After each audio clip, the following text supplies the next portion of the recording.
Oh, yeah. Welcome in, everybody. Ben and Woods, 97.3, The Fan. So wonderful to be here with all of you this morning. Let's get our heads right as best as we can.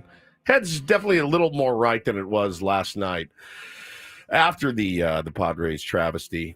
5 straight games they have lost. They get shut out. They got beat 14-0. If you're just tuning in and you were living in a cave, 14-0 last night in Toronto. Not my favorite game to watch.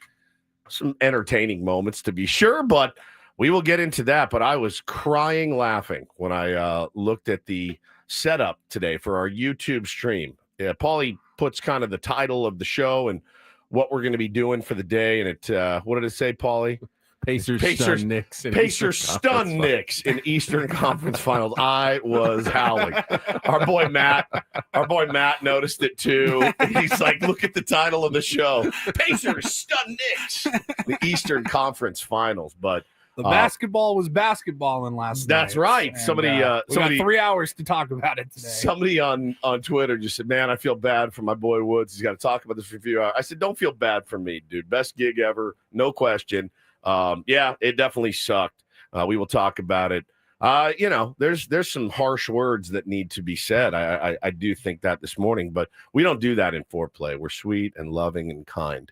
I'm Woodsy. That's Paul Reindl. He's the executive producer of the program. Good morning, Paulie. Hey, how are you? Fantastic. Ben Higgins, your friendly neighborhood sports anchor, joins us as well. Looking very handsome today. Benjamin? Thank you. Got to get our heads right. I don't think it's us that needs to get our heads right. My head's actually pretty right. My head's okay. Yeah. I think you could wonder whether some of the heads in that lineup are okay, but we'll talk about that later. No doubt. I had an interesting story. I wondered if I should share it this morning. It's an embarrassing moment for me. And I don't know. I wonder if it's misogynistic to be embarrassed. I told my wife about it last night. And she just looked at me. She didn't really say anything. So I just told this story, and she just kind of sat there and looked at me with her eyes glazed over. But it happened to me yesterday when I went to the gym after work. Went to train, and I have a trainer. His name is Brent, and he puts me through the paces, and feeling great, man. Honestly, best shape I've ever been in my whole life. Peaking at like 49 years old, which is weird. And I feel great. My energy is up. My head is better. Body looks better. I like getting out of the shower in the morning going, all right, your boobs aren't saggy like they were. You got some biceps, some triceps are coming in. It's nice. It's nice to see results. It's really the first time I've ever seen any results. So he's putting me through the circuit yesterday, and he brings me over to this weird squat machine. I've done hack squats. This one was a different one. More like a barbell squat, but it was on kind of a machine, but it wasn't the Smith machine. It was just this weird, had pads all over it, and kind of the angle was weird. And he brings me over, he throws a plate or two on there, whatever it was, and I have to get through 20 of those. So I get through 20, and my legs are cashed. Go over, we start doing some bicep, tricep. Now we look over to the side, and I see that 2 quite striking Brazilian women are now on the squat machine that I was previously using, but I still have to work it in my circuit. So my trainer goes over, of course he does, say hello to the ladies. Hey, how are you guys? Is it okay if we work in? Because we're in the middle of a circuit here, and I was 50 feet away, but I could see no problem. So I go over, and they're finishing up. They have the same weight on that I do, and they're ripping through it, no problem whatsoever. I looked at them, I go, they're doing the same that I did. He goes, oh yeah. I go, well, I don't want to do this. I'm embarrassed now because I'm struggling through mine, and they're just cranking up these squats. And I'm like, my legs are shaking in the middle. Like every time I go down for one, I'm like, oh God, this is doing the same weight as them. And I was, and then they would stand and watch me struggle through it. Oh boy. And we were all doing the same weight. So I was like, man, this is like, it's already like kind of embarrassing being like the skinniest, weirdest looking dude in the gym, probably like one of the oldest guys, but then just to have to do the same weight as those 2 ladies, and they just crushed me. I was curious. Ring the bell, Paulie. That's probably I was curious when you say how can you be both embarrassed and misogynistic, but I think you Well, actually you can't did. lift weights, you know.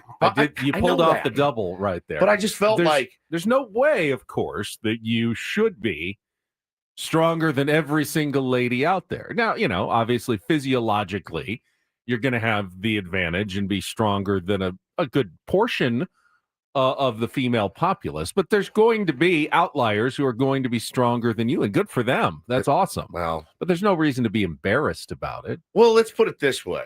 They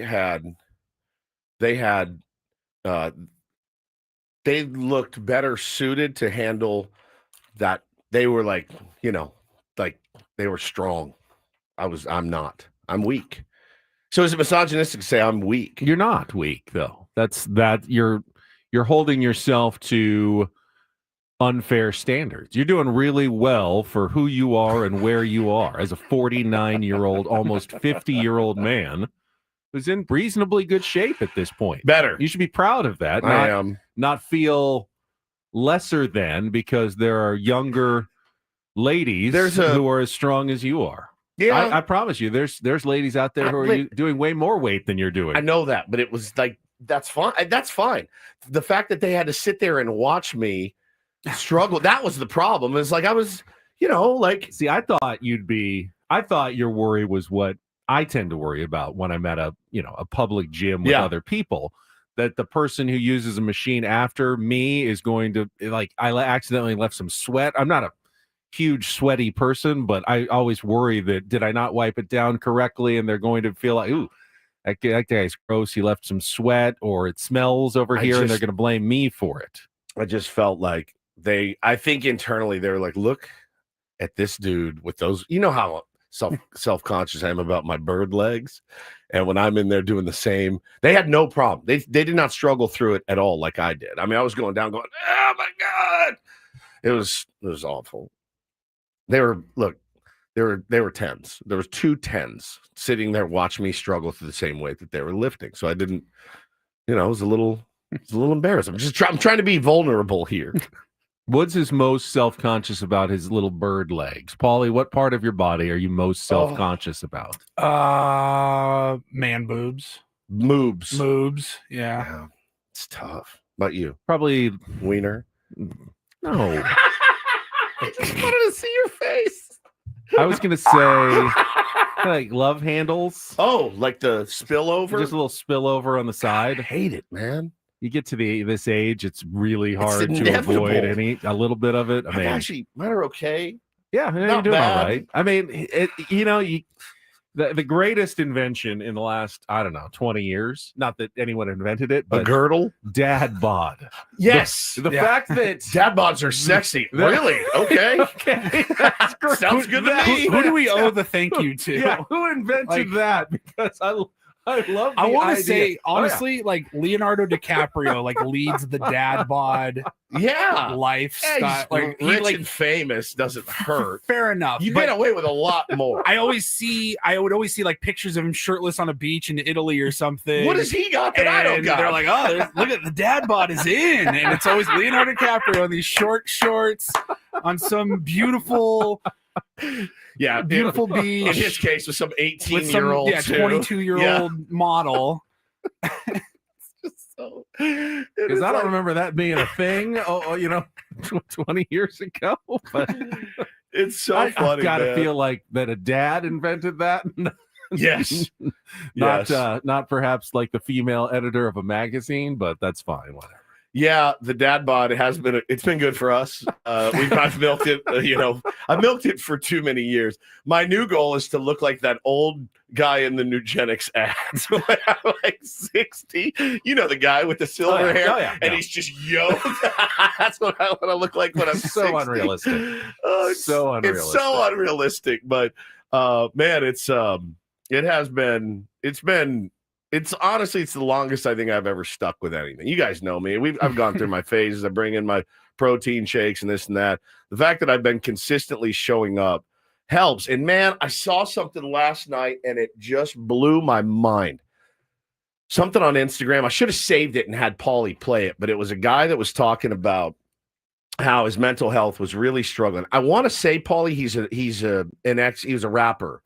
and he said he called Method Man, and Method Man was in Wu-Tang. Yep. And so he calls Method Man. He goes, bro, I'm not sleeping a wink. Method Man said, I went through the same thing. He goes, you know what I did? He goes, I started going to the gym every single day. And he's like, all right. And he goes, but here's the thing. There's going to be those days where you're tired, you're depressed, you're sad, whatever. He goes, dude, it changed everything for me. He said, just go. He goes, if you do one pull-up, if you're on the treadmill for 2 seconds, 1, 2, leave. He goes, whatever. He goes, just go. And he goes, I started doing that. And yeah, there were days I got after it. Then there were days I walked into the gym, looked around, 3 curls, and walked out the door. He goes, but I went. And I go, dude, I've gotten into that mode before. That changed my life. Like, just changed my whole mentality of like, just do something. Yeah. Go. He goes, even if you sit in the parking lot, just get out of the house and go. And I went, man, that's really good advice. There's things you can do at home or even a walk around the neighborhood or something. But I've had moments where I'm like, it's weird. It's the look around and you're just like, nothing really feels good right now. Doesn't feel right. Nothing sounds good. Nothing sounds appealing. And like, you're like, I'll walk 2 miles on a treadmill or do a machine for 20 minutes or something. It's and better. Get out of there. It's better. And you feel like you did nothing. something. It's better. The Peloton nothing. is actually designed that way because it keeps your like streaks and stats, and it reminds you every day. And I used to be proud. I would do 3 or 4 Peloton rides a week, and then I started upping it and got to like 5 to 6. But I always missed a day or 2 here or there.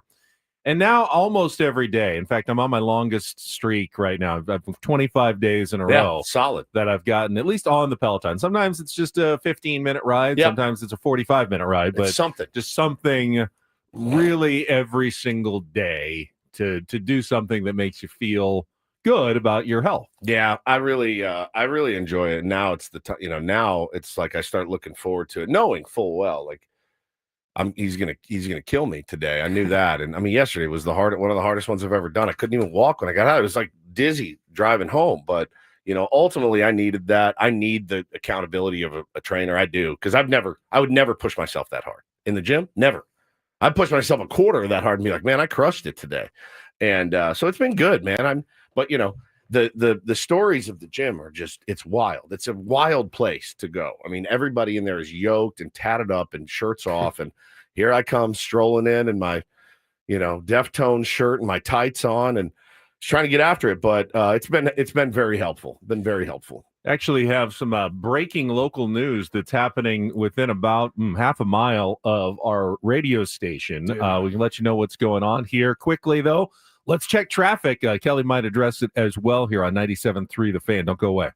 From the 855 Get Ross Traffic Center, protecting San Diego after accidents or injury, here's Kelly Danick. Traffic is sponsored by City Cruises. Good morning, guys. Big story in the Murphy Canyon area. Small plane on its way to Montgomery Field. A little before 4 o'clock this morning, crashed Sample Street near Salmon Street. This is east of the 15, south of Arrow Drive. At this time, you cannot access East Arrow Drive from the northbound 15, and Santo Road is blocked south of Arrow Drive, all due to this collision. Huge emergency presence, including hazmat crews, because there's a fuel spill thrown into the mix. Yeah, about 15 homes affected, numerous cars destroyed from this plane crash. Again, this is Sample Street near Salmon Street. Not far from Santo Road, so you want to avoid that area. You cannot access Santo Road from Arrow Drive at this time. We'll keep you posted on this throughout the morning. Fortunately, everything else looking pretty quiet around the county. Set sail with Randy Hauser as he lights up the bay for an exclusive concert cruise like no other. Join us on Friday, May 23rd with City Cruises live in San Diego for an epic night of country music, dinner, drinks, and skyline views. Get tickets now at citycruises.com/live. I'm Kelly Danick with Ben and Wood, San Diego's #1 sports station, 97.3 The Fan. Yeah, so as Kelly just told us, a plane crash in a neighborhood right across the freeway. We're on Arrow Drive, just west of the 15. This is just east of the 15 in the Murphy Canyon, Tierra Santa area, where a Cessna at 3:50 a.m. this morning went down, presumably, trying to get to Montgomery Field, which is also here on the west side off of Arrow Drive near the 15. According to San Diego Fire Rescue, There were foggy conditions at the time. They're not sure if weather played a factor, but the plane struck multiple homes on its way down, sparking fires to several structures and parked vehicles. The impact also left a gigantic debris field. They have not made any reports as far as I've seen on casualties, but obviously that would be a major concern. And just stay out of the area if possible, as Kelly said, around Santo Road, the northbound off-ramp here from the 15 to Arrow Drive. From us? About a half mile. Yeah, really, really close to where we are. Where you get off the freeway, we turn right. Yeah, if you go left. If you just turn left and go up the hill. Left and then right. It's right there. So, yeah, really close and really scary situation. Hazmat crew is there to deal with the jet fuel spill as well. There is a temporary evacuation center at Miller Elementary School if anyone's in the area and their house has been affected. But just keeping that public service information out there this morning. We are very close to what's going on right here. Yeah, we've talked about it many times. The flight path is right outside of our window, and I'm you guys have your back to it. I see your looks on your face, and then I turn around and go, it looks like it's coming right at the door. It is just every time I see it. And again, who knows who's flying it, right? Is this somebody this is their maiden voyage. They're just now learning how to fly. And here we are sitting in this building, and it freaks me out every single time that it happens. But I hope everybody, it doesn't sound good. You hear something like that, but we'll keep you informed if we hear anything. But yeah, there's news on the scene right now, cops on the scene, fire trucks on the scene, ambulances on the scene. It is scary. so scary. So hopefully everyone is okay as best they can be, but that's a dark turn. Paulie called it up, but obviously my 10 News colleagues are on their breaking news. Any developments, they're on the scene right now. That's Adam Campos, my colleague, who's broadcasting live from there and keeping everybody up to date on the situation. Scary. That is, man. It freaks me out when those planes are close to here. Anyway, I don't know how you transition from that. We will transition by just kind of setting the menu for what we've got coming up on the short program today. Remember, we are heading toward an early 10:07 first pitch. So Sammy's going to be here with the pregame show at 9:07. Padres and pancakes. Padres and pancakes. He does like that bit. You asked me after a game like last night, do you want to just get back as quickly as possible? And I agree. I think you do. I do too. You don't want to wait around. You certainly don't want an off day. No. And I don't think you want to wait around all day to have to wait to play again. Might as well get right back on the field. Can't be any worse. No. Really? I mean, 18-0. I guess you could fall behind earlier in the game. It was 0-0 until the fifth inning. But you held my attention to the fifth inning yesterday. Good battle there, fellas. We will we'll crap it up here in a couple of minutes. Real good. Talk about yesterday's game and this really stunning offensive collapse by your San Diego Padres that has gotten to historic proportions. Yeah. No exaggeration. We say, oh, wow, this team is historically bad. Over the last 5 games, they have been historically bad offensively. We have a tier 1 Todd said to me, I woke up to this. He said, the worst part about baseball is everyone freaks out in May, good or bad. That's a good point. That's true. He's absolutely right. Good. If you're off to a hot start, everyone's freaking out. If you're off to a bad start, everyone's freaking out. It's a fair point. He said, I trust the players and the coaching staff to make the adjustments that are needed. I've seen way worse. And I wasn't trying to clap back at him, but I saw this stat from the UT this morning. And I quote tweeted, I said, per the UT, the only time a Padres team has scored less over a 5-game span was in the franchise's first year of existence. That expansion team scored 2 runs in 5 games from June 20th through the 23rd, 1969, and went on to finish the season 52-110. So, Todd, I'm not trying to be a jerk when I tell you this. You haven't. You actually have not seen way worse than what you've seen, at least offensively, from the San Diego Padres, unless you were there in 1969. And I'm looking at your profile picture that I don't think you were. So, you honestly, this is the worst that it's ever been. How's that feel? Let that sink in. One more time. It's all right. Ready? The only time a Padres team has scored less over a 5-game span was in the franchise's first year of existence, 1969. That expansion team scored 2 runs in 5 games. and went on to finish the season 52-110. I do believe the Padres will win more than 52. I'll take the over. I'll hammer the over on 52 wins. That being said, vote of confidence from Woodsy. Thank you very much. Yeah, this is me. This is me glazing the San Diego Padres. They will finish over 52 wins. I'd bet the ranch on that one for sure. But no, it's a level of ineptitude that, frankly, Todd and me and you, Ben, who's been a fan your whole life, you've never seen it. Let that sink in. You've never seen this offense this bad. Welcome to the torture chamber. Fully engulfed in the torture chamber right now. Just put us in a blender, hit puree, and walk away. And the craziest part is that 1 week ago today, yeah, I believe we were celebrating a Tatis walk-off. Not a single one of us had any inkling. Oh, yeah, but they're about to start the worst 5-game offensive stretch in the last 56 years. Since 1969. We all saw it coming. That was a big topic last, Friday on the show. It wasn't. It's so bad. You know what? I'm going to hit it one more time. Yeah, hit it one more time. Welcome to the torture chamber. So we will talk Padres baseball. Paulie kind of joke headline on our YouTube stream, Pacers stun the Knicks in the Eastern Conference Finals.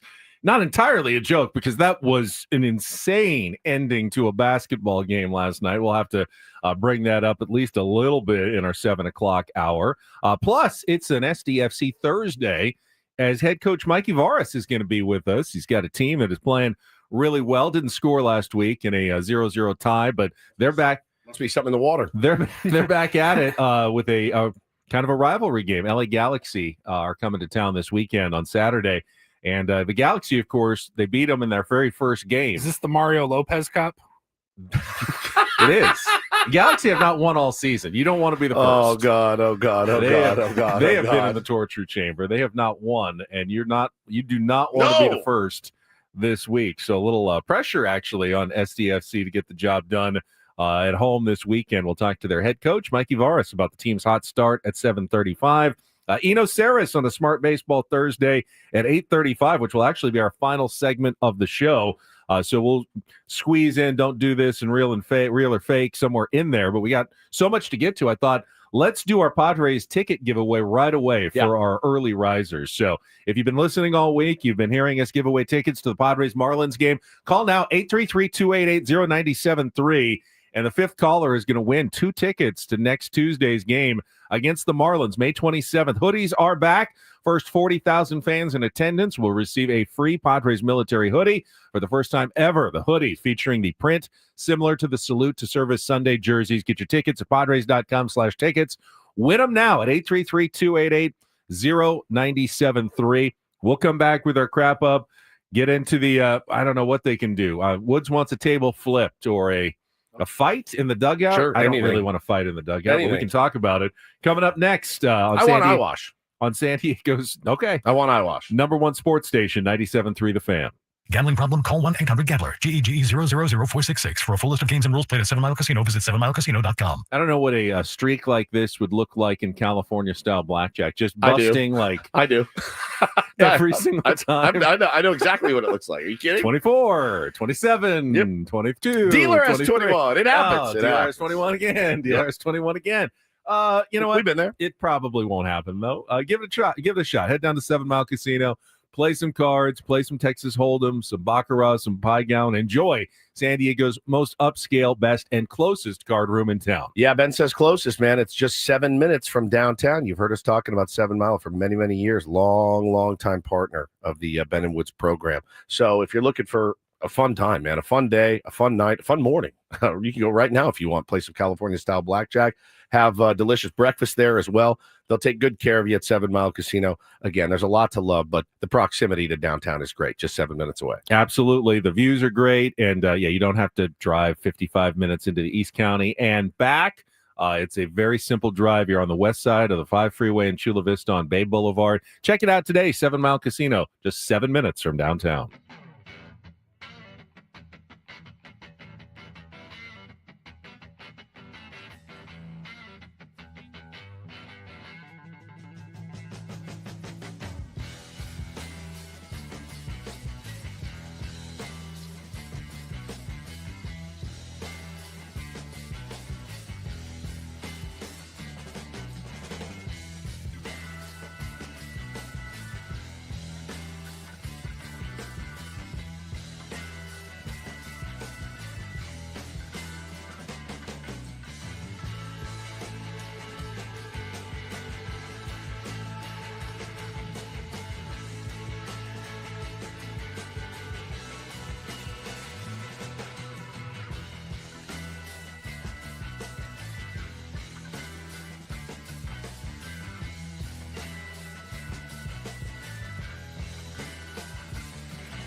Hey players, things are about to get real here in San Diego.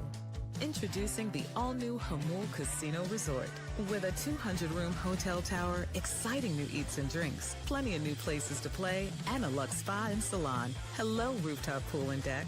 It's where players can play their hearts out and enjoy all the perks that come with it. It gets real this summer at the all-new Jamul Casino Resort, the players' place.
Hey players, things are about to get real here in San Diego. Introducing the all-new home. Wrap up here. Go over last night's 14-0 loss. It's hard to... I watched the whole thing. I watched every single pitch. And when they hit that grand slam, I just went, man. When it rains, it pours. And it's pouring right now. Pouring. Historically bad rainfall for this team. I think the question you have to ask yourself today as a Padres fan, which team do you think is more the real Padres? Is it the one we saw for the first month and a half of the season? It was 12 games above 500, hit at a pretty reasonable rate. Didn't have a lot of slug, but still they were able to find runs and find rallies and put runs on the board and looked like a solid playoff team. Or is it this team from the last 5 days that does not look like they could find the playoffs, with a Google map? I mean, they look so far away from a playoff team that can't score. That doesn't even feel like they. I mean, once it was 2-0, and I'm not the guy who goes game over. Yeah. I know there's a lot of people. Game. The second someone scores a run when they're in a bad, you see it. It's a bit, but it's not a bit. It's bit, but it's not a bit. I felt the game was over when they hit the 2-run homer. I did not have any confidence that the Padres were going to score a run. That's very unlike me. I can flush losses and go, hey, today's a new day. They could easily put together a 5-run rally at the drop of a hat. It only takes one inning. It only takes really, a couple of batters to turn things around. But I didn't see it happening. So I really didn't care that they added on 12 more runs. Yeah. A secret part of me was like, good. This team should feel even worse about this. I don't want to hear another, hey, we were close. We in it right pitched his ass off. Ninth inning. I was kind of glad to see the Padres have their hats handed to them yesterday. Just if it maybe comes as a little bit of a shock to the system. An embarrassment for a little bit right now. Now, my logical brain tells me what makes more sense? A team fakes it for a month and a half and then reveals their real self, or this just happens to be a bad week. Maybe a combination of a couple of guys getting cold along with, facing some pitchers who were on. And there was no doubt in my mind that Kevin Gossman was throwing well. I mean, just like we said, throwing at, those pitches at the knees that are they a fastball? Are they a sinker? I don't know. Splitter. Yeah. They're coming at the same knee level every time. And you're going like, I think this is the sinker. And you let it go. And Gavin Sheets, oh no, that was a fastball at the knees. You're out. Oh, I think this is the fastball at the knees. I'm swinging. Oh, no, it just dropped into the dirt, and I missed, and I'm out. Tatis did that twice against Gosman's sinker. It's a good point here. SD Jelly says, first part of the season, team looked like the second half of last season team. I don't know what team I'm looking at now. You're looking at the team that you saw against the Dodgers. The team that can't scratch anything together. It is actually very similar. And that's, bro, straight up PTSD from that series. And we'll have it. We will have that PTSD from that Dodgers, those 24 innings, until they're having a parade downtown. That will be there. And for good reason. I mean, it's basically the same guys. And you're looking at that going, we've seen you guys be capable of falling off a cliff and completely losing it. Whatever it is, you've lost it. Yeah, in the chat, I see Beatrice Janine saying Team 2023. KG, though, I think is correct. The 2023 team was never as good as the first month and a half of the season. Never. They never got to 12 games above. They never got 500. close. No. To 12 games above 500. They didn't have that in them in 2023. Now, the roller coaster up and down, that was similar to the first half of last season. Jesse pointed it out on the TV broadcast yesterday.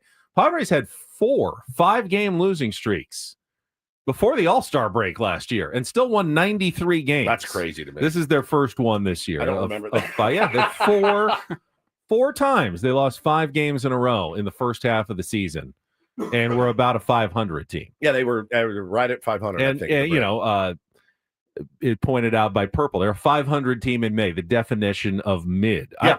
I don't even know that they're mid in May. They haven't looked.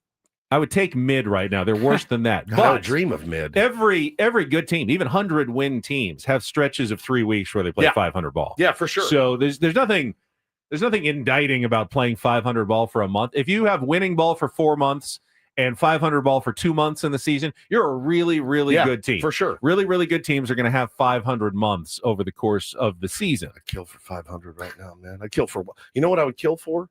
2 runs. 2 runs. That's the one thing I tweeted last night. I said, guys, I need to see something, man. I really, really need to see something from you. Eyewash is fine. I don't care. I want to see eyewash. Team meeting, table flip, fight in the dugout, helmet throw, cooler smash. Give us a sign of life that you give an S at all, even a little bit. Not just kicking the dirt, moping back, not booting 3 balls and just whatever. I want to know that you care. I feel like Padres fans. I don't want them to turn on each other, though. You tweeted, I want to see a fight in the dugout. I don't want to see these guys turn on each other. I do. How would that help? I just want some emotion. I want some emotion. Isn't that the worst thing you could see right now? Yeah. Is internally happens all the time.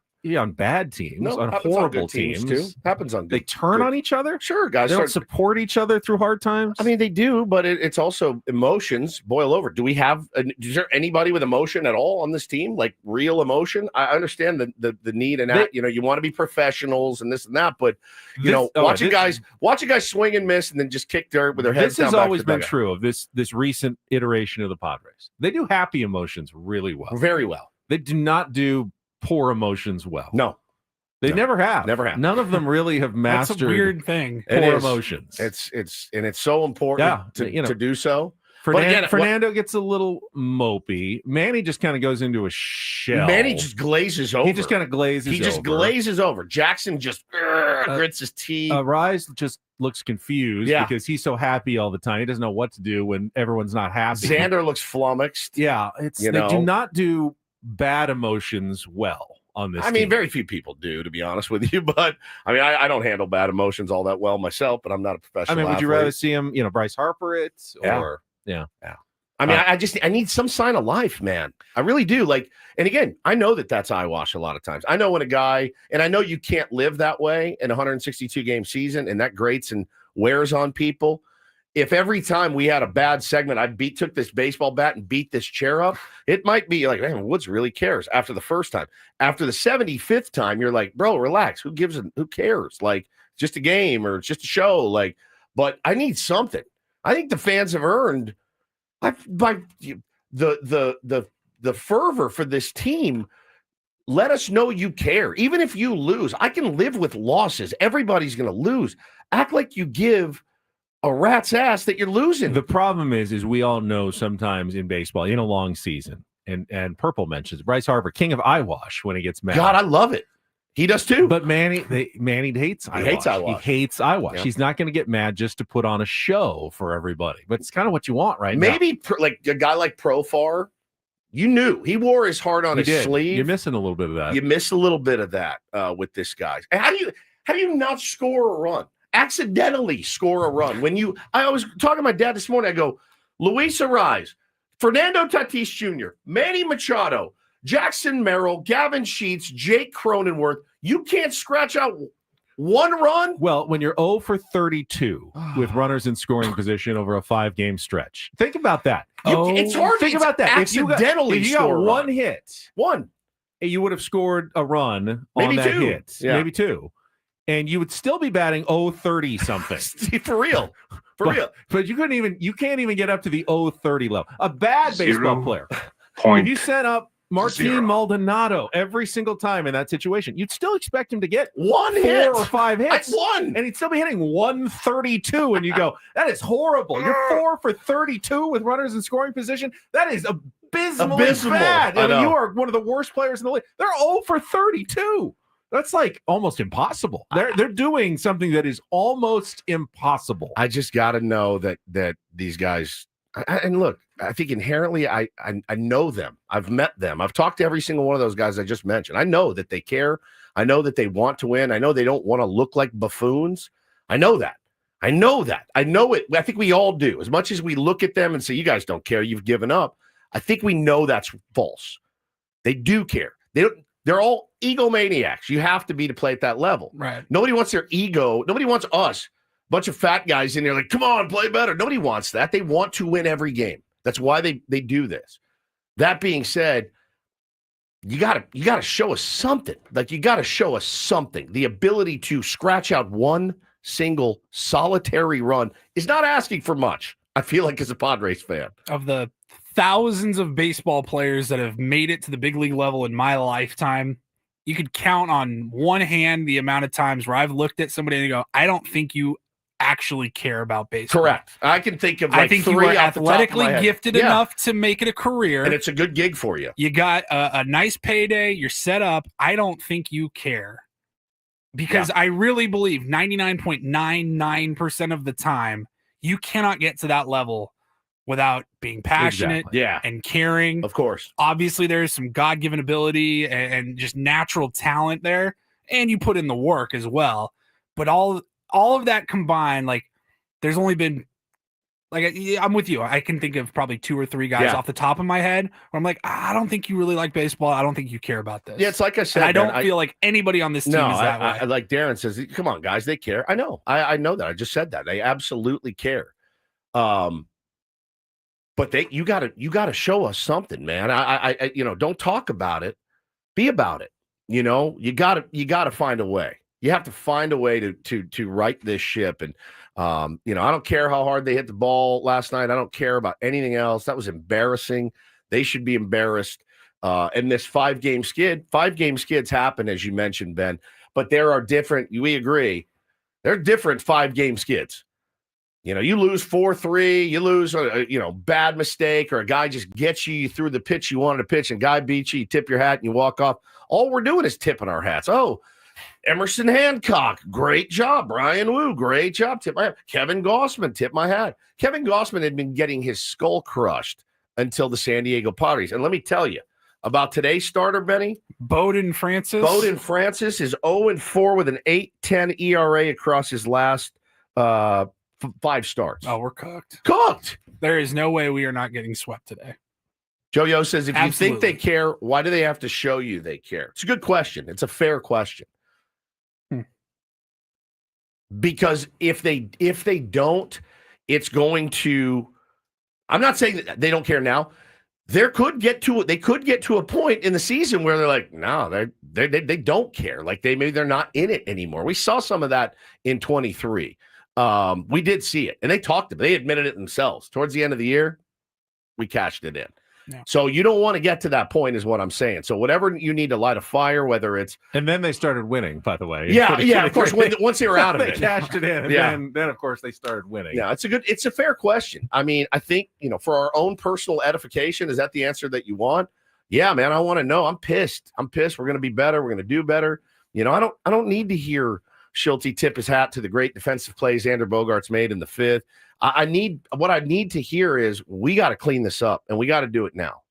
All right, congratulations to Jonathan. Won the Padres tickets a few minutes ago. I hope this is not a particularly long Padres wrap-up. It's going to be a short one. Okay, it's going to be a short one. Get another check of traffic from how about Kelly. this? The intro is longer than the actual. Outstanding. It's going to be a fast one coming up next here on 97.3 The Fan. From the 855 Get Ross Traffic Center, protecting San Diego after accidents or injury, here's Kelly Danek.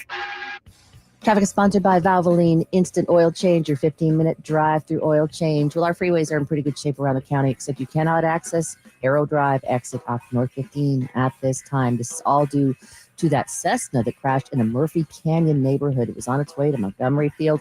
Happened a little before 4 o'clock this morning. Everything south of Arrow Drive on Santo Road is blocked at this time. A lot of evacuations. Apparently 15 homes were affected and numerous cars destroyed. You've got hazmat crews on scene as well because of a fuel spill in the area. So yeah, a lot of emergency crews on scene. This is east of the 15, south of Arrow Drive, north of Friars Road in the Murphy Canyon area. We'll keep you posted on this throughout the morning. San Diego, before you cruise out this Memorial Day, stop by Valvoline Instant Oil Change. No appointment needed, just 15 minutes and your road trip ready. Valvoline Instant Oil Change. Experts you can trust. Visit SoCalOilChange.com for coupons. I'm Kelly Danek with Ben & Wood, San Diego's #1 sports station, 97.3 The Fan. It's a shame, it's a shame, it's a shame, it's a shame, it's a shame if they lose. You got a problem. Oh, a shame indeed. I couldn't agree more. Here are the lowlights from yesterday's game. What the heck happened? Are you kidding me? Can't even believe it. It's the Padres Wrap-Up, presented by Hamul Casino. Things are about to get real with the all-new Hamul Casino Resort. With gorgeous rooms and exciting new eats and drinks. It gets real this summer at Hamul Casino Resort, the player's place. We'll give it 16 minutes of salt, and then we'll, get back on the bump and figure it out. The pitch. High fly ball to right field. Pretty well hit. Fernando's going back. He looks up. This one is gone. A 2-run home run for Nathan Lucas gives the Jays a 2-0 lead with 2 outs here in the 5th. 1-2 pitch. Popped up on home plate. Foul territory. Going over for it is Kirk. The third baseman, Barger, also coming in, but it's going to be Kirk who makes the catch, and that is the final out of this ball game. Jays walk away with a 14-0 victory over the Padres. They've taken the first 2 games of this 3-game set. We haven't seen it the last 5 days, and no one's going to alibi that. But the answer is to, get up, keep our head up, and make sure our focus is in the right spot, and doesn't let it, have any collectiveness to it. And that's easier said than done. Mercifully short, and the cruise ship horn was a little quieter, which was nice. On the highlights. Patrick in the chat says, I think you got to give Nando a couple days off. He looks out of it. You can't. I mean, you can't. He's a couple days off? He's 153 WRC plus. He's the best hitter on the team right now. But, so the numbers say we're back in Bob Melvin land when Bob Melvin couldn't give Soto or Manny or Tatis or anybody. Was Tatis there? Yeah. You couldn't give anybody any time off. There, yeah. You couldn't give anybody any time off because they played so poorly. And so he felt I can't, and I didn't disagree with him. I didn't either. In good conscience, I can't give Manny a day off. I can't give Fernando a day off. We got to like July 1, still saying the old, hey, they still haven't played their best baseball yet. This team is just not quite fired on all cylinders yet, but it's coming. Still believed it. It never happened. Material. Still waiting, by the way. It happened. It happened as soon as they were out of it. I will say Randy Vasquez looked good. He retired the first 8 batters he faced. I'm a fan of his, man. He battled. He competes. He really competes. He looks last night like the only guy that wanted to be there. He really, and Luis Ariz did as well. He competed last night hard, and he always does. He does not have the world's greatest stuff, but that guy goes out and he gives you max effort every time. I have no problem with Randy Vasquez. It's insane when you look at the final score, 14-0, and you think, what the hell happened? But you look at Randy, if you just go by the box score, 4.2 innings pitched, 4 hits, 2 earned runs, 0 walks, and 4 Ks. What more? You can't ask for a whole lot more from your 5th starter who goes out there every single time and competes. Every time. He never, ever looks languid or like some of the other guys. We are not saying he's the best pitcher. Lethargic. You will not get much Manny Machado slander on this show. I think you know this by now. But today, Manny lost his focus. Yeah, he lost. I'm not going to ever say Manny didn't care. Manny stopped trying, but he clearly lost some focus there in the 7th inning. I mean, you don't see Manny make plays like that. The first one, weird hop maybe. So the first one, I went back and watched it, and I thought, all right, do or die, right? Do or die. He wanted to turn that double play, missed it. Okay, I'll give you that. Rushed it, missed it. Next one. Manny, he lost focus. Yeah. And then Jake was desperate to make that play at home. Yeah, it's just lost focus for a second. Whatever dude. It is, it just. When I do think the lack of offense had an impact on the defense because it makes you feel like you have to be superhuman defensively and pitching because there's no margin for error. Well, there's no margin at all. Actually, there's plenty of margin for error. You're not going to score. You're never going to win. So it doesn't really matter what you do pitching and defense. Eventually, you're going to lose if you don't score. But I do think it adds an element of it's very hard to just relax and play your normal good baseball when you're not scoring. And I think we saw that finally carry over to the field after it hadn't really carried over to the field for the first 4 games of the losing streak. It absolutely did there at the end of the game yesterday. And you said, you feel the pressure of not scoring. There also, you feel like we can't score. Like we're not scoring, but we also can't score. Whatever is happening to us, it's not working right now. And they cannot score one single solitary run. And so, yeah, man, that is that was in one of the ugliest innings I've ever seen. Manny played alone. It was terrible. I mean, there's just no other way. No other way to look at it. Having 2 guys in the lineup get hits, staggering, dude. Staggering. Alec Jacob struggled out of the bullpen and may not be the pitcher the Padres were hoping he would. I'm not going to throw him away, but it could be time to make a move at the back of the bullpen. That certainly isn't the main issue facing the San Diego Padres right now. I mean, Schulte does not like to throw position players out there. No. I feel like it's against his creed, but he had no choice but to call for Tyler Wade to finish that game off yesterday. So you can tell that's how bad things are getting. Do you have that audio? It's the only moment of last night that I enjoyed. Do you have that real quick? Yes. Schulte did have a lighter-hearted moment after the game talking about Tyler Wade. I did like this. Jacob gave everything he possibly had and gave his heart. Wadey, gosh, man, tip of the hat to him. I don't like position players play positions and pitchers pitch. But today was one of those deals where we needed to get him out there, and really got a lot of respect for Wadey as I called him over and said, hey, listen, man, if you not comfortable doing this, just let me know. He goes, whatever you need, man. And so I'm grateful for that. I did talk to him walking up the steps. We got to work on a pitch for lefties. Looks like he's a little, righties. He feels good with righties, but lefties. We got to keep that in mind. Create more of a right-handed lane for him. But I'm grateful for him to show up and do something that he's not ultimately paid to do. Fantastic. Didn't give him the right part of the lineup to face. It's on me. He's righty. Put him in righty. I thought that was a nice moment. All right, that was brutal. We will talk more Padres baseball. We'll look for a lineup as the show goes on for the game today. But how about some basketball next?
All right, here's a quick question for you.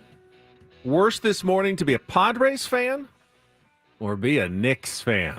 All right, I'm gonna say this morning Knicks, because this is you're in the playoffs now. Like that's one of the worst. That's a historic loss that you suffered last night. It is, but your team has also been playing great. They've been pulling off historic wins, and they still could make the NBA Finals with 4 more wins. Yep. Yeah, what's that series at? 1-0. 1-0. It was first game last night, but what an unbelievable first game of the NBA's Eastern Conference Finals last night. If you were not tuned in, and I mean, I can see why you were probably ignoring it last night. The Knicks played really well. They were up 14 at home, Madison Square Garden, with 2 minutes and 45 seconds left in their game against the Indiana Pacers. It's over. How over is it? Well, in the history of the NBA playoffs, when teams have a 14-point lead with 2 minutes and 45 seconds remaining, there were nearly 1,000 and I think it was 900 and something. 994 and 0. And so at that point, and give the Pacers a lot of credit, Aaron Nesmith got red hot. Hit a couple threes. The comeback starts, but still, they get to the final. Like 5 in a row. 5 in a row, but still, you get to the final minute, and the lead is still 9. 9 in the final minute. The record there in the final minute in the playoffs when your team is up 9, 1,414 and 0. Oh my! Say that again. Okay, 1,000 down 9, down 9 with less than a minute to go. 0 and 1,414. No one has ever come back. My God, in that many tries. Nesmith keeps hitting threes. They play the foul game. Trading free throws, going back and forth. And, a couple missed free throws. Anunoby misses one. And finally, they actually get to within 2 in the last few seconds. Tyrese, do we have the call at all of the play-by-play of this? Because it was Halliburton. Tyrese Halliburton has the ball, drives in, looks like he's going to go for the tying 2, but then backs it out to the 3-point line, takes a shot that looks like it misses. It clanks. It bricks off the rim. Goes straight up into the air, like, 6 feet above the basket. The clock is already gone. The horn has sounded. And it comes down and falls right through the hoop. What he thinks has won the game by 1, a 3-pointer to win the game. The bench goes crazy. Halliburton runs over and gives the Reggie Miller choke celebration sign right to Reggie Miller, who's broadcasting the game on TNT. Unbelievable moment. But wait. His toe was on the line. His toe was on the 3-point line. It's not a 3. It's a 2. That only tied the game. Tied it. So they got to get everyone back on their benches because we're playing overtime at Madison Square Garden. That could have been a moment that Tyrese Halliburton regretted, but the Pacers ended up winning the game in overtime to shock the New York Knicks and win a historic comeback to take game 1 of the Eastern Conference Finals. Game was nuts. I had people texting, hey, put this on. And I went and saw the play, and I went, oh, my God. And then, obviously, they look and say, oh, no, it's a tie. That choke moment, in that moment, Ben, could have been the worst thing that ever happened to Tyrese Halliburton. I mean, doing that, thinking you want it, it's like hitting the ball and you think it's out and it's not, and it bounces off the wall, and you're like, oh my God, that's a single. I just hit a 400-foot single and thought it was a home run. And yeah, man, like here's it's a bad feeling. Pacers radio instead of Kevin Harlan was on the TV broadcast. Yeah. Pacers radio, though, lost their minds. Right. He made the second. It's a 2-point game. Bring it the leg, fellas, and hit a 7 3. seconds remaining.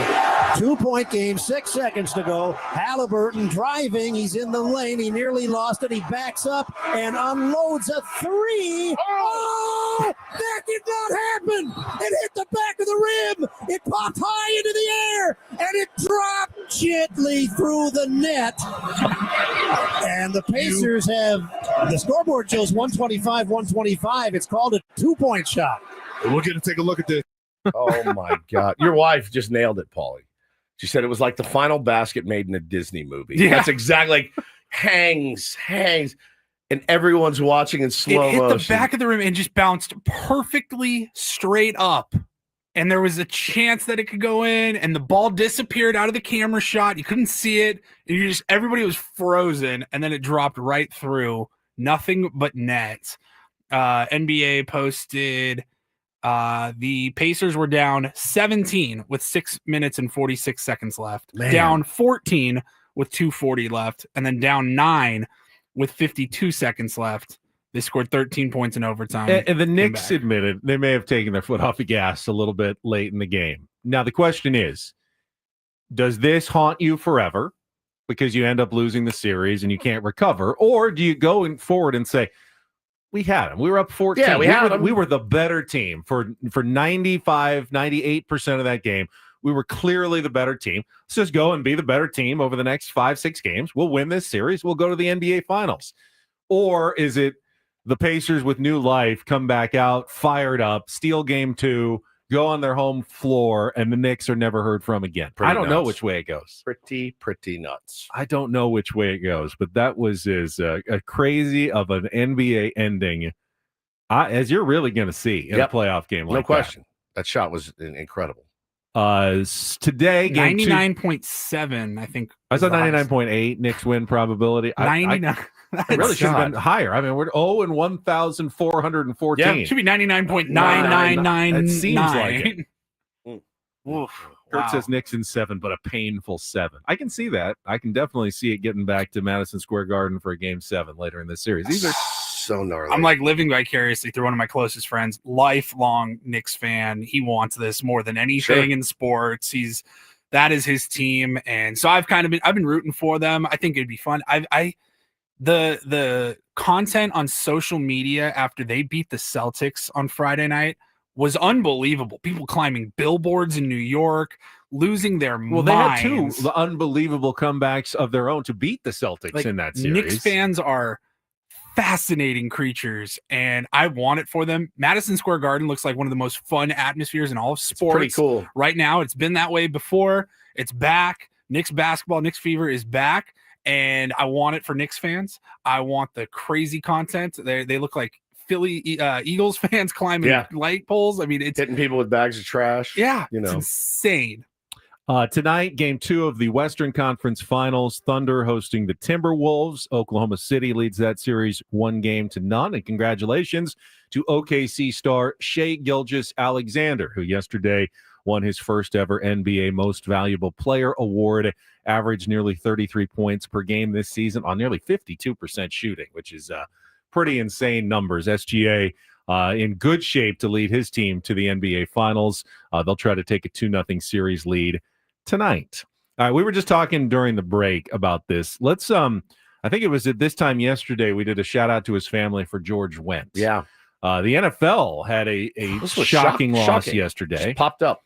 That just popped. Yeah, they were. I mean, the NFL are having their owners' meetings, but apparently Jim Irsay was not there, and the Indianapolis he was in the process of passing away. Yes, the Indianapolis Colts tweeted that he passed away in his sleep yesterday, peacefully. They said at the age of 65.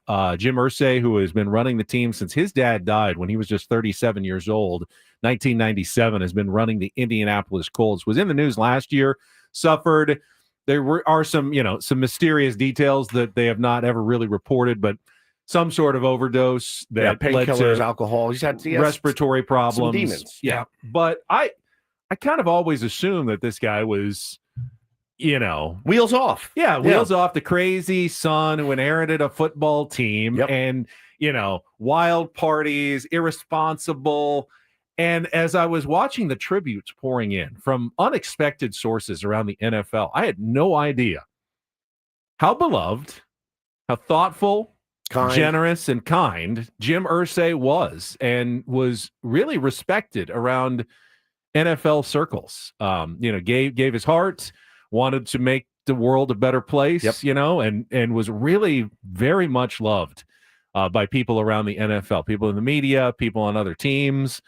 This was actually very surprising. I'm glad I got to learn about it here. I'm sorry that it took his passing. Reading the team statement and some of the tributes that came out, how do you not? I at least for me, started immediately thinking about Peter Seidler. Sure. It sounded exactly like statements that the Padres made. Minus when he the passed. demons, the demons, of course. The substance abuse issues. Peter Seidler he's basically Peter Seidler with a major drug problem. Yeah, pretty much. That's what it seemed like. Yeah, pretty much. I mean, this was I love this. Pat McAfee tweeted. He, of course, was a punter and played for Jim. Mm-hmm. I like this quote here. He was a mogul who had a creative artist brain. Everything he did, he wanted to do in a big and imaginative way. His Twitter giveaways became just that. He wanted them to be awesome, and they were. He was a billionaire who yearned to share his wealth in fun ways. Anybody that met him would say that he seemingly woke up every day wanting to help people. Life got in the way sometimes, but anybody who actually knew him loved him. A true anomaly. I thought it was really, really touching. And Pat goes on to talk about, how great he was when Pat retired and how can I help, and sending him motivational emails and quotes when things were going poorly for Pat. I just, again, you read the headlines of, oh man, this guy got busted for this or he did this. The demons that he had were absolutely real.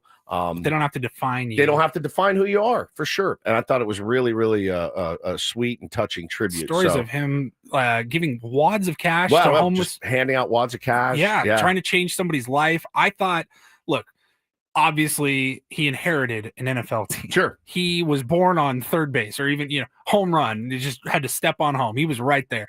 He, coming up in the organization, took low-level jobs because he wanted to know every part of the organization. He was he did the team's laundry as a teenager. Dude, his guitar collection was something to marvel at. It was worth at least, get this, $1 billion. Wow. It includes instruments owned by Kurt Cobain, Eddie Van Halen, Johnny Cash, Les Paul, and others, Jerry Garcia.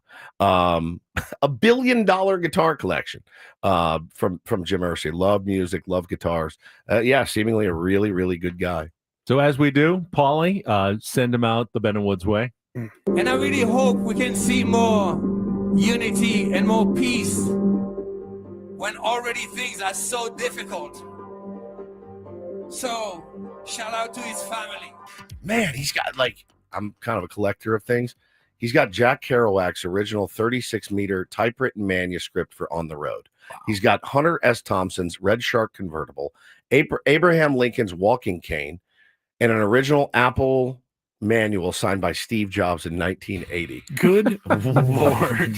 Wow. It's an eclectic That's a museum. Collector. Oh, it's an eclectic collector. I'm on right now his website with his guitars. It is bananas. Never seen anything like it. We'll take a time out. We'll come back with Don't Do This. I actually think this story is more of a Reindl Report story, but Paulie, we got an hour short today, so we probably won't get to a Reindl Report. All good. A new style of Olympic sort of games coming to Las Vegas next year. We'll get to that and more coming up with Ben and Woods on San Diego's #1 sports station, 97.3, The Fan. Of course, we were just talking about someone this with happens every time. Major collection passing. I hope we got to plan better. Hope he had his affairs in order. You can get your affairs in order by going to trustandwill.com. If you have something special like a guitar collection and you want to just leave it to someone, you can very easily set up a will and bequeath items that you want. Hey, this is special to me. I know who would love this. You have to put it down on paper, though, because if you don't, the state's just going to give it to, decide who it goes to. If you want it actually specified, you need a will. And if you don't want to go to a lawyer and spend a ton of money on that, you can do it affordably and easily by going to trustandwill.com. Yeah, when you go to trustandwill.com, they're going to ask you to start filling stuff out. Doesn't take long at all, about 20 minutes. And when you wrap up, make sure you use the code FAN, F-A-N, when you check out. You'll get 20% off plus free shipping of your estate documents. Get that trust as well because it keeps your family out of the lengthy and expensive probate court. Trust us on that one. Get a lot of feedback on that every single day when we talk about this. But again, trustandwill.com. Use FAN when you check out. Yeah, and mostly get your peace of mind. That's just right. Knowing it's done and you don't have to worry about it. You got those documents safely stored away to take care of your family. Again, at trustandwill.com. That's trustandwill.com.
Hey players, things are about to get real here in San Diego.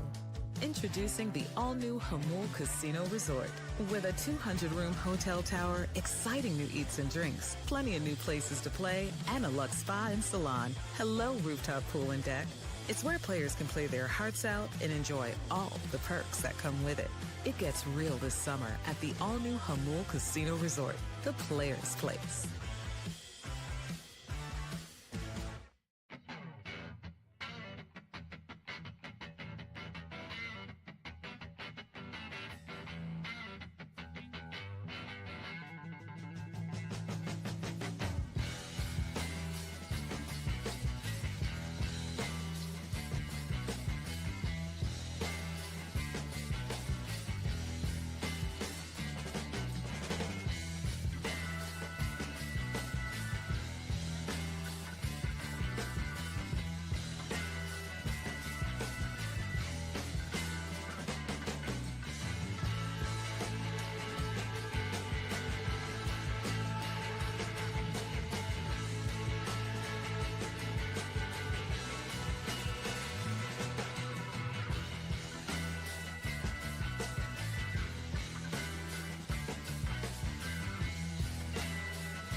SDFC coach Mikey Varas will be joining us coming up at the bottom of the hour. First, though, it is time for Don't Do This, brought to you by Trust and Will. Don't.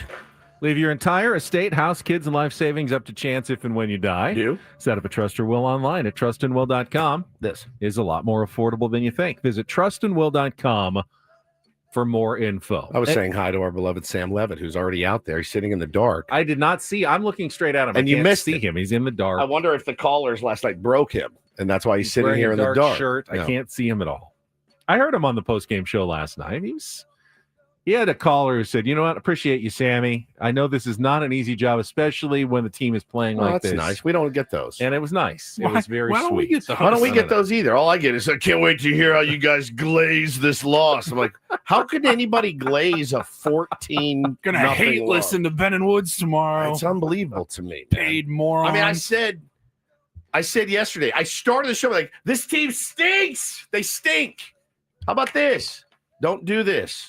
San Diego Padres. Figure it out. I'm going to start, and maybe these people are absolute geniuses, but this certainly feels like a don't do this story. It also feels like a Rhino Report story. A new company hoping to, quote, infuse unprecedented levels of science, money, and performance-enhancing drugs into Olympic-style sports says it will host the first ever enhanced games next May in Las Vegas. Okay. Yes, it is like the Olympics, except next May.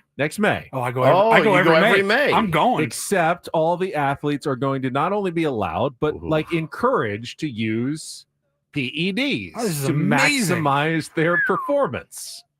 Steroids, testosterone, growth hormone, all going to be absolutely legal for the enhanced games. Aaron D'Souza, company's founder, framed Wednesday's announcement as the opening salvo in an effort to create, quote, superhumanity. The event's grandiose ambitions were announced from a Las Vegas stage on the Strip, accompanied by strobe lights, house music, and they're trying to do this big. Now, obviously, things like testosterone replacement. You've done it, Woods, for a while. Yep. Very commonplace nowadays. It's not the back alley steroids of the early 1980s, that had massive side effects. And those still exist, I'm sure. Well, but why would you when there's much more scientifically advanced ways of doing it? Because they're not legal. Testosterone is. Winstrol and things like that are not. You can't just go. But aren't there better things than like Winstrol? You wouldn't do that now. You'd find better ways to enhance your performance. I've never done it. I just know that it's still around. Well, I mean, you can if you want in the enhanced games. I'm going to pass on the enhanced games. I'm not trying to be the best at exercising. I'm just. Will you watch this? What games are we talking here? Swimming, weightlifting, a bunch of stuff I probably wouldn't watch anyway. For sure. I'm not sure exactly the list of games that will be competing on weightlifting, track. Oh, here they are. Yeah, swimming, track, weightlifting are the main ones. Yeah, Keegan says, imagine getting suspended for not using PEDs. We tested 80 game suspension. We tested your blood. You're clean. You're clean. I'm sorry, you're out. Yeah, you're clean.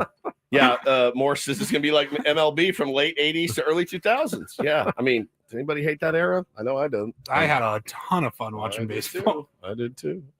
They're 98 home run going chase to provide some PEDs to the athletes if they want. Yeah, this is wild. And listen, free will. You're allowed to do what you want with your own body. Most of the time, you're not allowed to participate in sanctioned sports. But now these people have an outlet. Now they have an outlet for them. So that's great. I think it's something. It is definitely something. This was a pretty gnarly story. And again, one of those stories I'm glad we didn't jump on. There was another one recently. The Ole Miss, we're not even allowed to talk about it, I don't think, that the girl who got her reputation dragged through the mud. I think you've already did I said too much already? Yeah, go bring your playbook. But this is crazy. WNBA player Sophie Cunningham is denying she ever hooked up with Phoenix Suns and Mercury CEO Josh Bartelstein, calling the claims made in a recent lawsuit untrue and extremely hurtful. She's a guard for the Indiana Fever. She was named in these court documents filed by a former employee, Gene Traylor, earlier in the month, and numerous allegations he laid out. He stated he heard of an affair between her and the CEO when she was still on the team. She said, I'm deeply saddened by this. I have no idea who Gene Traylor is. I never did that. I'm here to compete and play basketball on the highest level, help my team win. So yeah, she's rightfully very, very mad about this. To the media who reported on this, I've always spoken the truth, been transparent with any press inquiry. In this instance, it feels irresponsible. I was never even asked for a comment about the accusation before several clickbait stories went to print. I will not let untrue gossip take my focus away from what is most important to me, which is basketball, my supportive team, and my fans. I try to stay away from workplace gossip and rumors. I mean, obviously sometimes they are true. But we all assume they're true. Once you hear it, you can't unhear it. It's kind of hard to unassume it. And they're, not everything you hear around work is actually true. People have ulterior motives. People are jealous. It's weird. Yeah, so I don't like that story. No. All right, finally, a little do this. DD mega doo-doo. This was very cool. Got this tweet yesterday from Tier 1 Scott. This was awesome. who's in Toronto for the Padres Blue Jays series. Not only is he in Toronto, he is staying. We talked to Jesse about this. Team doesn't stay there, but the Marriott that is actually located inside the Rogers Center with rooms that have windows that open up onto the outfield at the ballpark. And he sent us a picture. He is staying at the hotel, and on the hotel screen, he had our YouTube streaming yesterday. So you see a shot of Paulie, me, and Woods on the TV, and you look out the window and you can see the Rogers Center field right there for the game, pregame yesterday. Very cool. I really want to stay there. I really want to stay there and be able to look down at the field. I don't know why. It's kind of like Humphreys. You ever been to Humphreys by the Bay? Yeah. My dream. since first time I went to Humphreys, I go, ooh, I want to stay in one of those rooms that overlooks the stage. We could sit up in our room and party up there, and you go to bed in your room right there at Humphreys. I'm like, this is fantastic, but I haven't found a show, and I just keep forgetting that it exists. But it's like that for me. I want to go up there and stay in one of those rooms. Scott, hopefully you're still there and you're watching us this morning, and now you're hearing us talk about you. Yeah, so live cool from the hotel at the Rogers Center. Man, that is don't and do this for a Thursday. That was Don't Do This with Ben and Woods on 97.3 The Fan. All right, we'll turn our attention to a different local team when we come back, because head coach of San Diego FC, Mikey Varas, big game against the LA Galaxy coming up this weekend. He is going to join us when we come back next year on San Diego's #1 sports station, 97.3 The Fan. Before we get to Mikey, quickly, guys, I wanted to tell you about Loan Pronto. If you're maxed out on your credit cards, you're struggling with high-interest debt, you can pay it all off in days with Loan Pronto's Rapid Equity Loan. Get cash out now without touching your low-rate first mortgage. No appraisals, no waiting. No BS. The Rapid Equity Loan Program is incredible at Loan Pronto. And again, I've told you about the client, got about $300,000 approved in under 24 hours, paid off their debt, renovated their kitchen, cut their monthly expenses by $1,800. That's a really big turnaround. And again, Loan Pronto, instant approvals, low rates, no hard credit pull up front. Your home's equity is yours. You can use it. Get cash to consolidate your debt down to one easy, low monthly payment. Call them today for a free instant appraisal for your home, and just see how much cash you could get today. Loan Pronto is A+ rated by the Better Business Bureau. They've got nearly 2,500 5-star Google reviews. Their service off the charts. Call now. Get the conversation started at 619-207-4336. Again, loanpronto.com or 619-207-4336. Get debt relief now with loanpronto.com. Equal housing lender, NMLS 1661781 on approved credit, NMLSconsumeraccess.org.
Hey players, things are about to get real here in San Diego.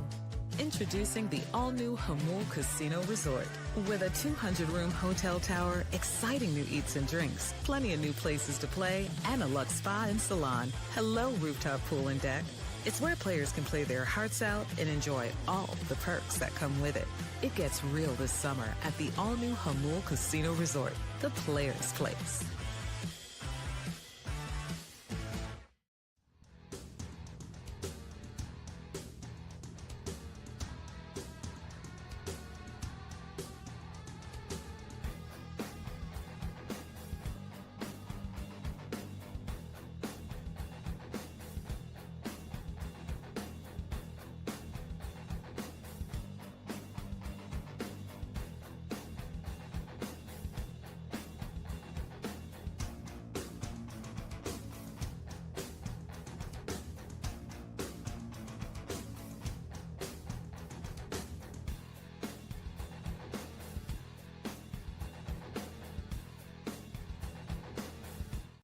So, Woods, even though SDFC played a scoreless draw against Sporting KC this past weekend, in their last 5 matches, SDFC has scored 9 goals.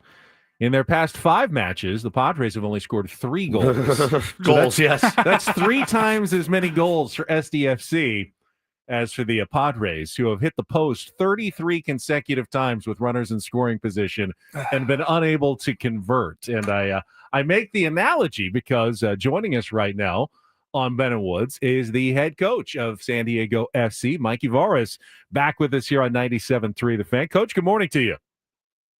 Hey, what's up, guys? Great to be back. I know that I'm sure Mike Schilt is very frustrated by his team's inability to score. You have to deal with it more often because in soccer, much harder. It's not that uncommon to go without a goal as you guys did this past weekend. I'm sure that was frustrating because you dominated the possession as you often do. You had more chances, more shots on goal. How do you deal with that, when you feel like, hey, we played well enough to win the match and we just couldn't find a way to find the net? Yeah, I think we balance between kind of 2 mindsets. One, every once in a while that's going to happen. So when it's a game here and there, you gotta let it go a little bit too, because the opponent is doing their best not to let you score. Yeah. At the same time, you balance that with wanting to push yourself, and that's the players, but that's also me.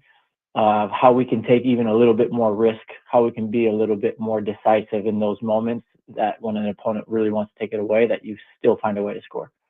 The parallels of the 2 teams, Ben, now that you bring them up, are actually staggering because, you've talked many times this season about process. Our process is our process, and I'm not going to deviate from our process. I think our skipper here on the baseball team, he has the same kind of philosophy. I mean, will not change the lineup, even though the offense is struggling right now, is going to stick to his guns. How difficult, I know how hard it is, Mikey, making out a little league lineup to not want to tinker with it. How hard is it for you to stick to your plan and your vision every week? Yeah, so one of the things we have here is a culture of competition, right? So you do have to earn your spot week in and week out. Now you got your big guns, right? That you brought in for a reason. Those guys always have a little bit more. You're going to have more patience with them because they've proven themselves before, right? And as long as they have the right attitudes and they're showing the right energy, you're always going to give those guys a little bit of extra leeway, like if things aren't going well, because they can change a game at any moment. But we do have a culture of competition. At the end of the day, that's, I think, why I get paid. I have to be the one who's smelling the locker room, who's smelling who's going well, whose interactions are who's combining well together. And then I got to put the most competitive lineup. And when we play 3 games in a week, I have to make sure that I do that with shorter rest too. So who can recover quickly and give us the best chance of winning each game. But as far as your own personal philosophy, right? I love that. And now I love that quote you just said, smelling the locker room. That's going to stick with me probably for the rest of my life. I love that. Finger on the pulse. But as far as this is how we are going to defend. This is how we are going to try to score goals. because I mean, listen, after a little bit of a stretch where you guys weren't scoring a lot, people are like, you got to change everything, you got to switch it up, you got to play to your strengths better, and you really stuck to your guns. I know you've been asked about it before, but as a coach, it's kind of hard sometimes when things aren't going well to say, nope, I believe in this, and we're going to ride this thing out.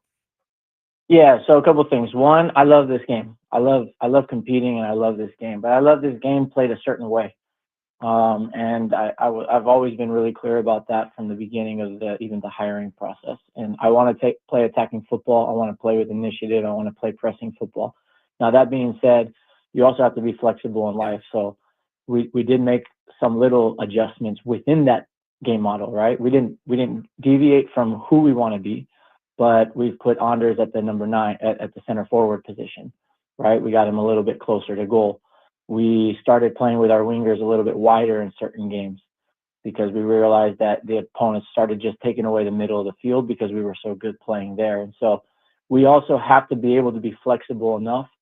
Our big intentions should never change, but we have to be flexible enough week in and week out to make sure that we don't become stale as well.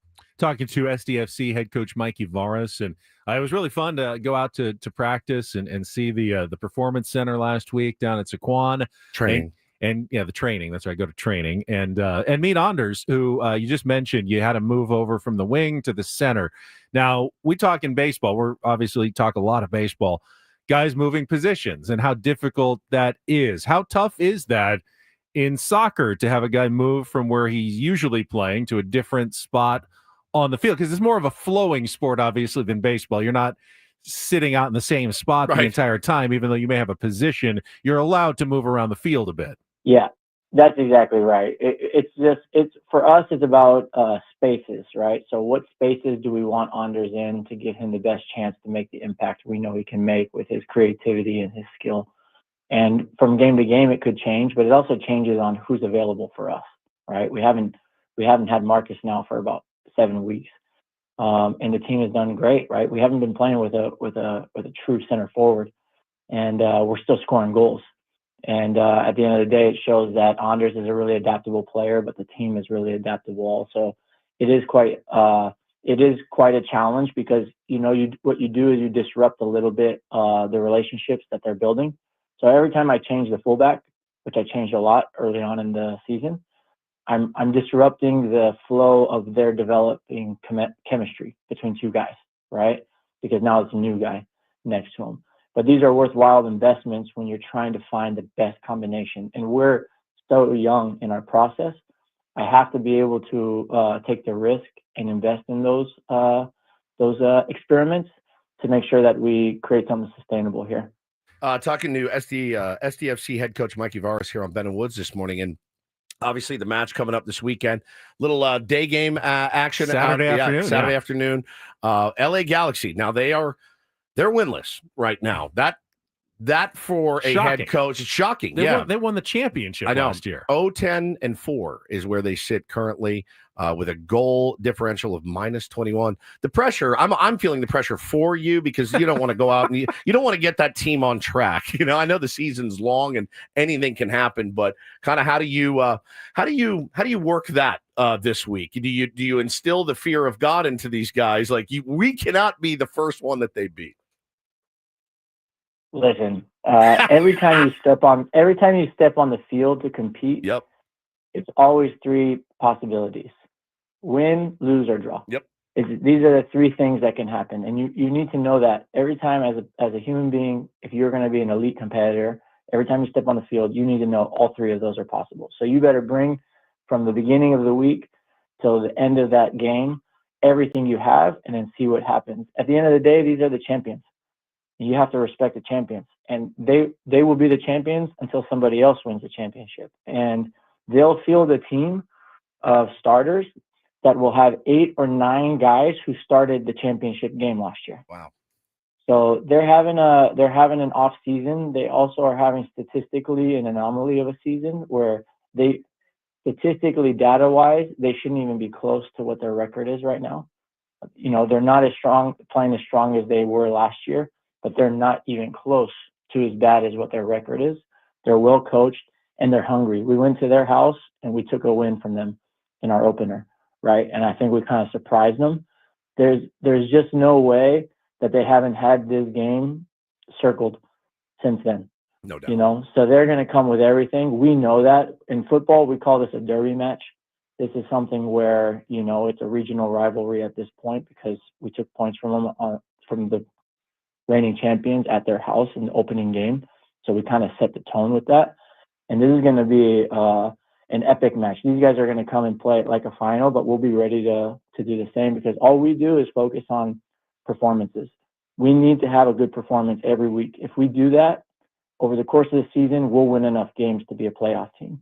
And right now our focus is on having a derby performance that we will make everyone proud in San Diego. All right, last thing for me, Mikey. Obviously, you want 3 points, home match, derby, clearly. But you just mentioned win, lose, or draw.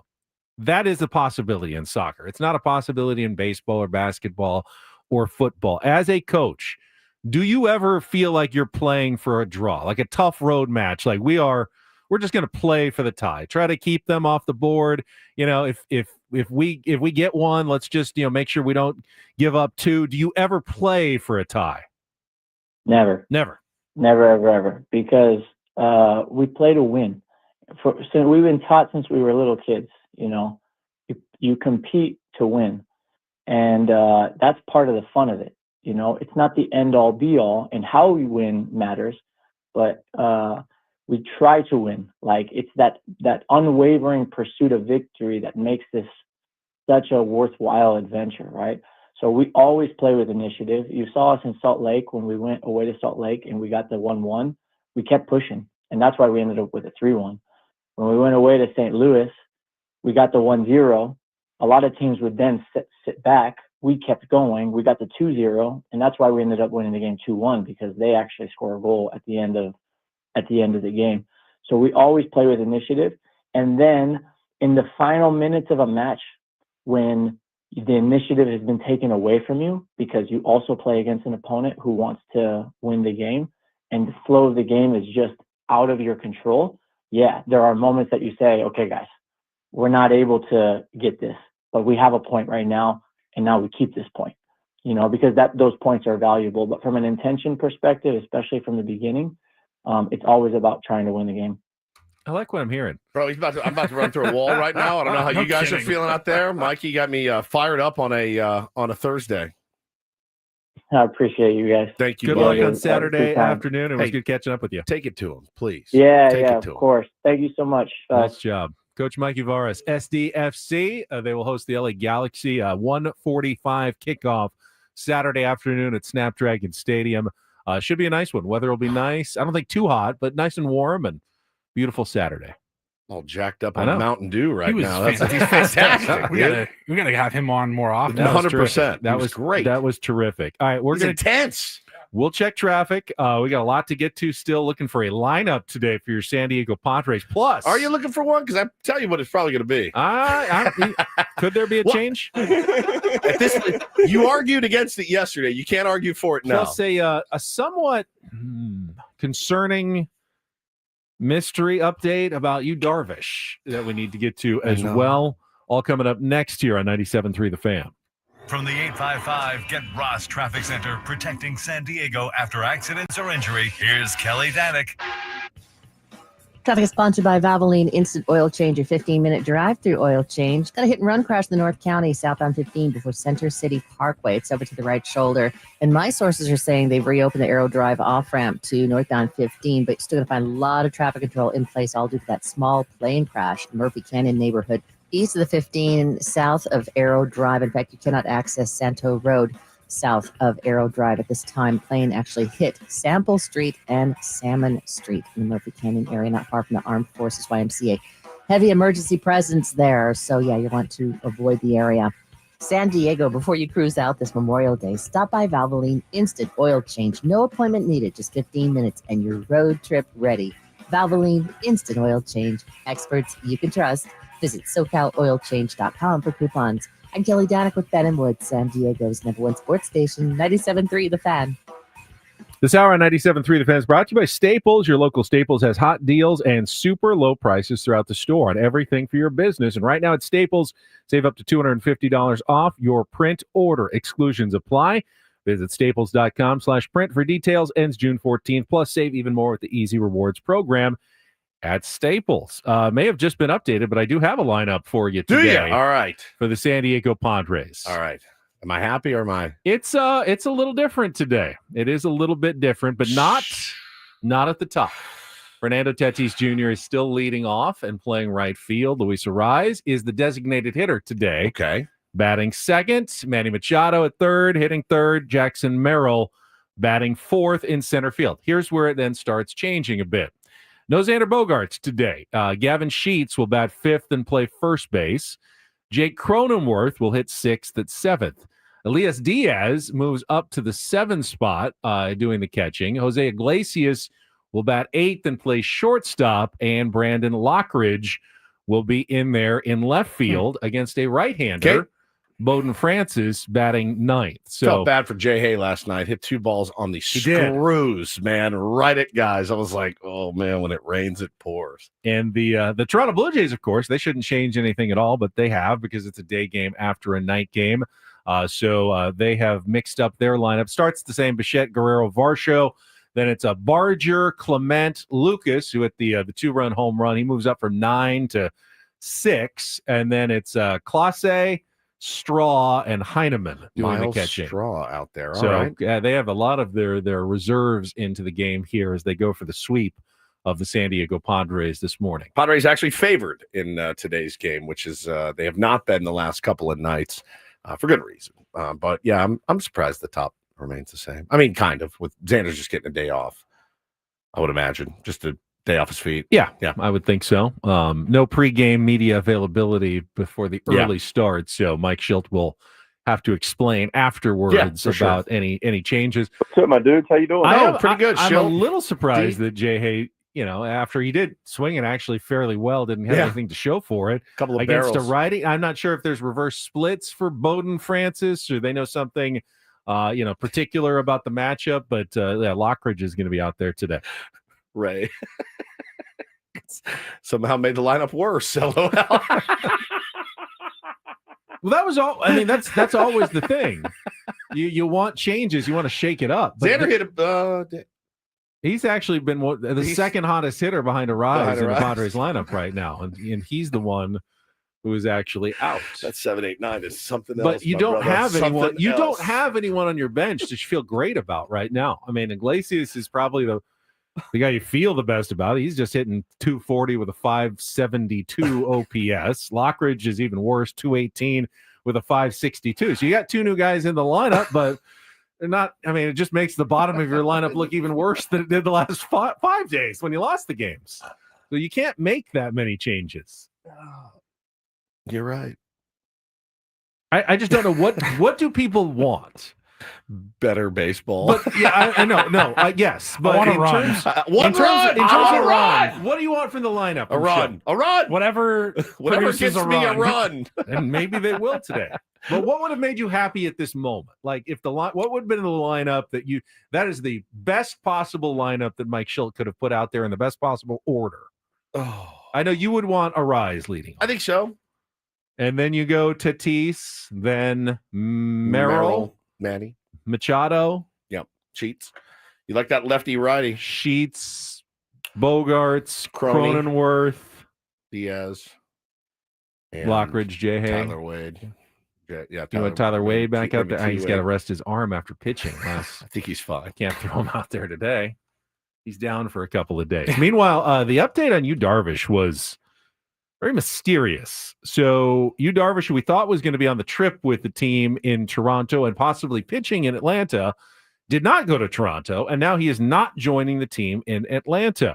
According to Mike Schilt, before the game yesterday, Yu Darvish is feeling the residual effects of the early elbow trouble that plagued him in spring training. Now, Kevin Acey reporting that there's no pain. It's not pain. And they're not calling it a setback, but they also haven't set a timetable for his next pitching outing, whether it's in the minor leagues or the big leagues. So we're kind of left in this weird no man's land of, is you close to coming back? Is he getting further away from coming back? Is you close to coming back? Ask him. Is you close to coming back? Is you is or is you not? That's concerning. No other way to put it, right? Yeah, concerned. Yeah, so much about what happens with you is always shrouded in mystery, Dominic says. Yes. Yeah, a lot of mystery. Very mysterious cat. No idea. Still a good guy. Great guy. Love you. I love you too. And he is in charge of his own timeline, essentially. Yeah. If he doesn't think he's quite ready, then he doesn't think he's quite ready. I don't understand what the residual effects are, but there's no pain. What other residual effects could there be besides pain or discomfort? Fatigue? Maybe. Yeah, probably. Yeah, Soreness? Just feels a little. No, that's pain, right? Soreness and pain. No. Different? Yeah, different. Really? Yeah, I'm sore, but I'm not in pain. When I'm sore, it registers as pain to me. Sore. All right, we'll come back. Just 1 hour left of Ben and Woods, Real or Fake, and more on a Throwback Thursday at 97.3 The Fan.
All right, we're halfway home on a Thursday. Ben and Woods, 97.3.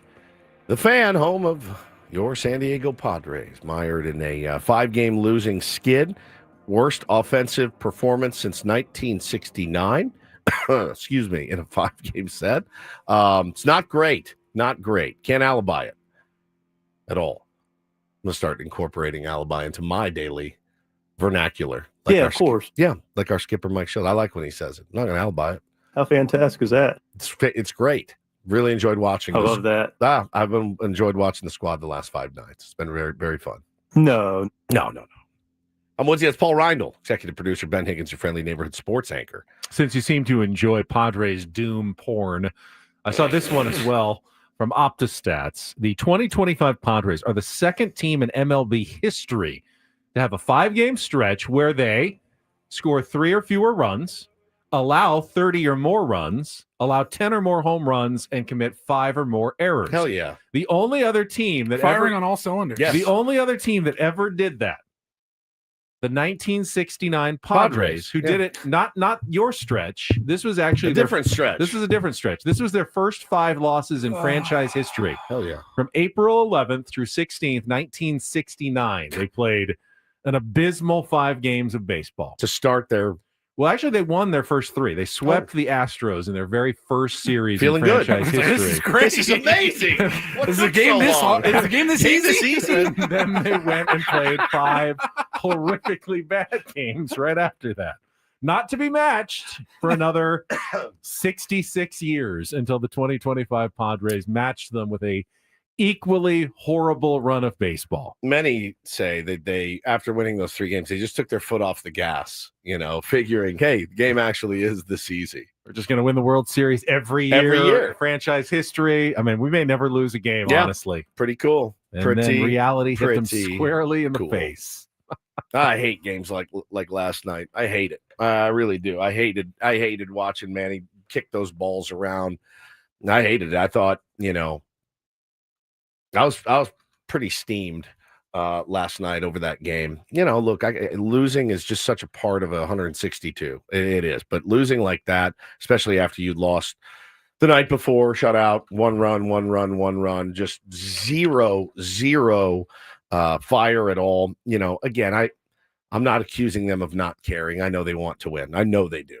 But man, it does not look good. It doesn't present very well when you see that last night. And it just snowballed. It snowballed. It sucks. They stink right now. They got to figure it out. And today, again, on paper, should be a way to break out of this thing. But man, that's burned us so many times before. Again, today's starter is Bowden Francis. I'm going to go with Bowden Francis. 0-4 with an 8.10 ERA across 23 and a third innings his last 5 starts. Guys, I mean, we put it on a tee for you. I don't know what to tell you. He's not good. You're good. Somewhere deep inside of you guys are good baseball players. We've seen it. Show us today. Go out, get a win, get on a plane, go to Atlanta, and settle in for another tough series. That's a good point. Well, we're not projecting that they could be good. Like, hey, we see somewhere in there might be a good baseball player someday. If everything breaks right, you're superstars. Most of them have been really good for a really long period of time. Much, much, much longer than they've sucked the last 5 There are plenty days. of other teams that have, a couple of bright spots or angels help on the way. And Angels. You're like, you can be cautiously optimistic, but we did that. We've done that before. Done that. Chris B says we're going to lose 9-8. Let me ask you. Would you take it? If I see 8 runs today, I don't know, man. I don't know. Would that do more benefit for the team? I mean, I certainly My answer is I think is yes. I certainly do not want to see a hard-fought 1-0 loss. I'll tell you that. Benny, what about 1-0 win? I guess I'd rather have a 1-0 win than a 9-8 always loss. a win over a loss, no matter what. But I'm as close to 9-8 loss against a 1-0 win as I've ever been. I know. Like I know. don't It's as close as it's ever been. I might rather see 8 runs and a loss than 1 run and a win. It's so weird how if they get shut out, I'm not coming in. I'll tell you right now. You fire me, do whatever you want. I'm not coming in tomorrow. I'm starting vacation early. It's so funny and just weird how your emotions and your mindset completely changed, like in the moment versus, sleeping on it, waking up this morning because I was pissed last night. Me And I'm too. still I still am pissed, but I think what got me yesterday, honestly, one of the things that got me was listening to the broadcast on TV. And Mud said something along the lines of, not a direct quote, but something along the lines of, hey, Jesse, at the end of the day, a 14-0 loss is the same as a 1-0 loss. A loss is a loss is a loss, something like that. And then you said the same thing today, Woods, when I got in, and it didn't bother me as much because, technically, it's right.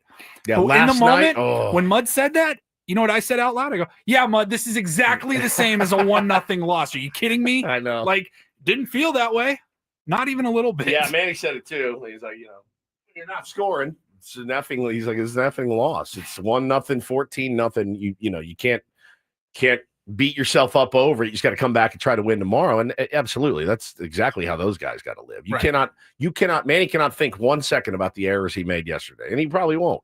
I don't think he thought about him he didn't look like he thought about him when he made them, so it just fair point. Yeah, well, his quote was 1-0, 14-0. It's a loss. A loss is a loss. It still hurts as much, and you don't want to be on that side. Yeah. Just want to come out today and beat up on Bowden Francis. But I'm telling you, man, if you get out there in the first inning, who's leading off today? Tatis again? Tatis comes up, hits a single. Arise hits a single. Manny comes up, hits into a double play. And who's in the 4 today? Merrill strikes out in the first. I mean, dude, it's so imperative that happens. If that happens, I'm turning the game off. I just won't watch. I will try to switch up the vibes. Go for a long. I may go to the bottle. What time's the game? 10? I may hit the bottle by 10:15. I'm going to blub. Babe, can you pick up the kids from school today? I can't. Cheers, mate. I'm unavailable. Man, Mitchell says they don't hate losing enough. We don't know that. I don't think you can't. I think that's irresponsible. It's irresponsible. I think we met Jackson Merrill. That dude probably didn't sleep a wink. Honestly, this is Jackson Merrill. He is dying right now. But yeah, Janine, they couldn't get a sack fly in the first. 100% foul out. It's just like Manning had a chance after the balk to bring home a run. Just like the day before, double by Rise, chance to bring in a run, 2 chances. It was strikeout on Tuesday, and it was pop out, strikeout yesterday. And then, of course, Manny doubles in his next at bat, went the other way, looked like a good swing. Smoked it. Got it just over jumping Springer's head. Couldn't bring him home. It's just been the story. This is deep right here from Civil Luthi in the chat. Says, accusing them of not caring is exactly why I developed the habit of throwing my helmet and bat as a kid. It was the only way I could show that I cared when I failed, so I wasn't accused of not caring. Pretty deep stuff right there. But no one wants the guy who throws his helmet every time he strikes out. Exactly. Katie says they hate it too. Losing is not fun. You're right. It's not. And I know they're dying inside. Trust me. Nobody wants to score a run more than the San Diego Padres. The reality is it's more likely that they're struggling not because they don't care enough, but because they care too much and are putting extra pressure. I mean, Mike Schultz finally acknowledged. He did finally. We didn't play the audio of him actually acknowledging that his team was pressing a little bit. Yeah. Like he finally, they're pressing. What does pressing mean? Pressing means trying too hard, not trying enough. We've done this so many times. Again, I don't care anymore. If they're pressing, if they're not pressing, find a way to score a run. Press, don't press, look like you whatever care, whatever it takes. Find a way to score a run. Rod says, can we get a bunt down to advance some runners? They've had runners. They have 32 runners in scoring position or more, and they've had them there. Yeah. They just haven't brought them home. Yeah, there's opportunity for success here. They're not getting on. They're getting on. They're just not. They getting could get on in. more would help. Sure, but it's ultimately it's the coming through in the clutch situations that have failed them the last 5 days. Yep. No doubt. So hopefully it turns around today. It's our only strategy is hope, hoping that they can find out a way to solve world beater Bowden Francis today. He of the 8.10 ERA in his last 5. Sammy Levitt is in the house looking very sharp. My friend, how are you? All right, hang on. Do you want to take a little time out so we can set up Sammy, and then we'll come back, talk to Sammy, and play real or Oh, you want fake? us to do that? Yeah, let's do that. All All right. right. Sammy's going to get set up with his camera. We'll talk to Sam Levitt on a Thursday as he gets ready for an early pregame show, and then we will play real or fake, which means if you want to get on now, it's probably a little early, but I won't stop you. 833-288-0973. Chance to qualify for the trip to Las Vegas. It is all coming up next. We got traffic coming up with Kelly and then Sam Levitt here on 97.3 The Fan. First, though, I'm going to tell you about sdfatloss.com. Please, before summer's over, you can still start the program now and be complete with your weight loss journey. By the time July really gets hot and warm, you can enjoy August, September, into October. San Diego's really best, warmest weather, feeling like a new you by losing up to a pound of fat per day and 10 to 20% of your body weight in just 60 days. That's how it worked for me. I did it 2 summers ago, started right around May this time of year, and I lost 40 pounds in 60 days. Ello Scraby lost 77 pounds combined.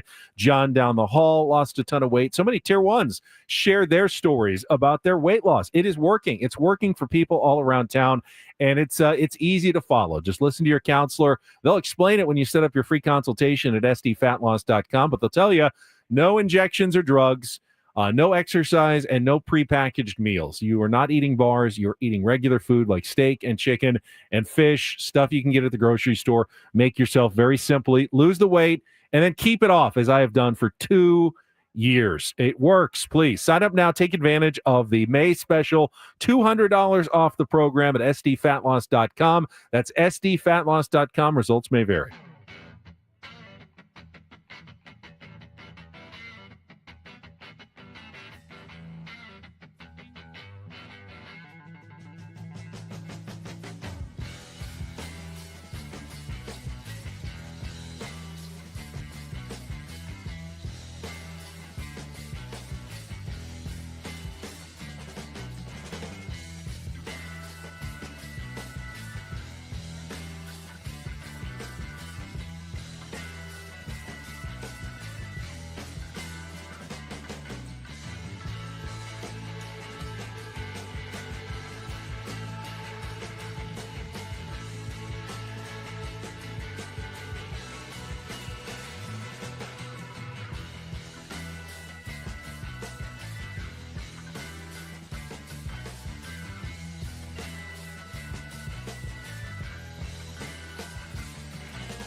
Hey players, things are about to get real here in San Diego. Introducing the all-new Hamul Casino Resort. With a 200-room hotel tower, exciting new eats and drinks, plenty of new places to play, and a luxe spa and salon. Hello, rooftop pool and deck. It's where players can play their hearts out and enjoy all the perks that come with it. It gets real this summer at the all-new Hamul Casino Resort, the player's place.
Really interesting point. We're talking about. Well, I asked Ben. I said, if the Padres lose today, will you let me spank you with a belt? I don't know why. Sure, why not? I think he's kind of into it, as we've learned over the years. Yeah, right. Yeah, he's like, yeah, as long as you tie me to the bed first, no problem. You put out a cigarette butt on me as well. Can you wear high heels and grind them into my chest? Any hot candle wax, maybe. He goes, yeah, just like that. He goes, yeah, sure. I was like, whoa, no, I was just joking. Ooh, yeah, that'd be great. We were talking about, me and Sammy started talking about, I've got this little comb. I scare my kids and I run around like, try to pop them with this little comb, and they laugh, but they're running around like screaming. Sammy goes, oh man, I remember summer camp. It was the towel pop. And I said to Sammy, there's nothing worse than there's nothing worse. Oh yeah. The surprise. You don't know it's coming. And somebody comes up behind you and gives you the whoosh. I mean, it hurts like really hurt. It hurts it hurts like a stab. There was that, and there was also that's like assault.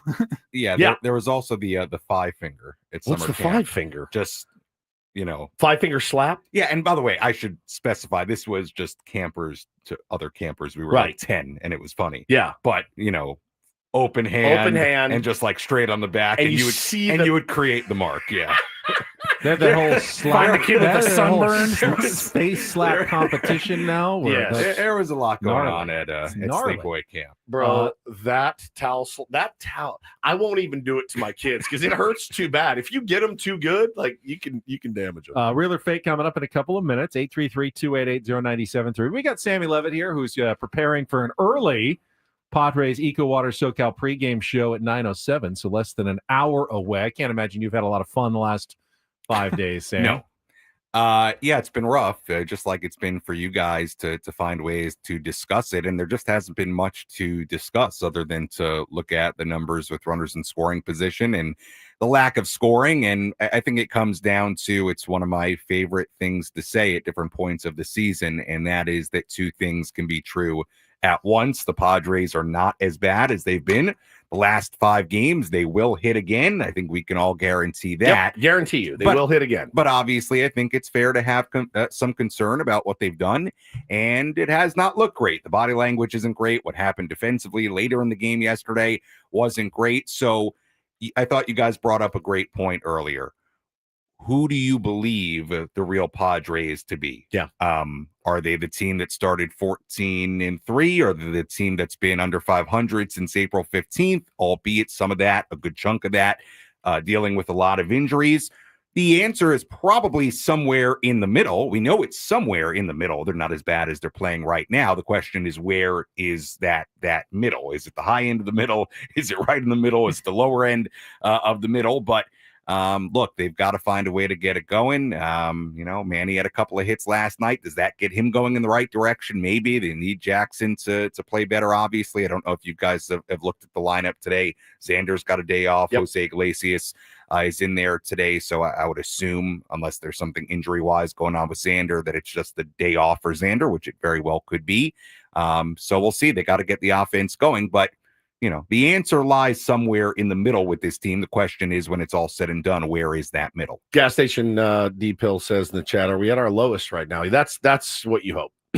You hope that this is as bad as it gets, because any worse, then you're talking White Sox futility of last year if the offense keeps going and defense continues to play like they did yesterday, which is pretty uncharacteristic. So I'd be surprised if they had another stretch this bad. Yeah, but there's certainly no reason it could continue into today. Well, as we mentioned earlier, there's 0-5, and then there's 0-5.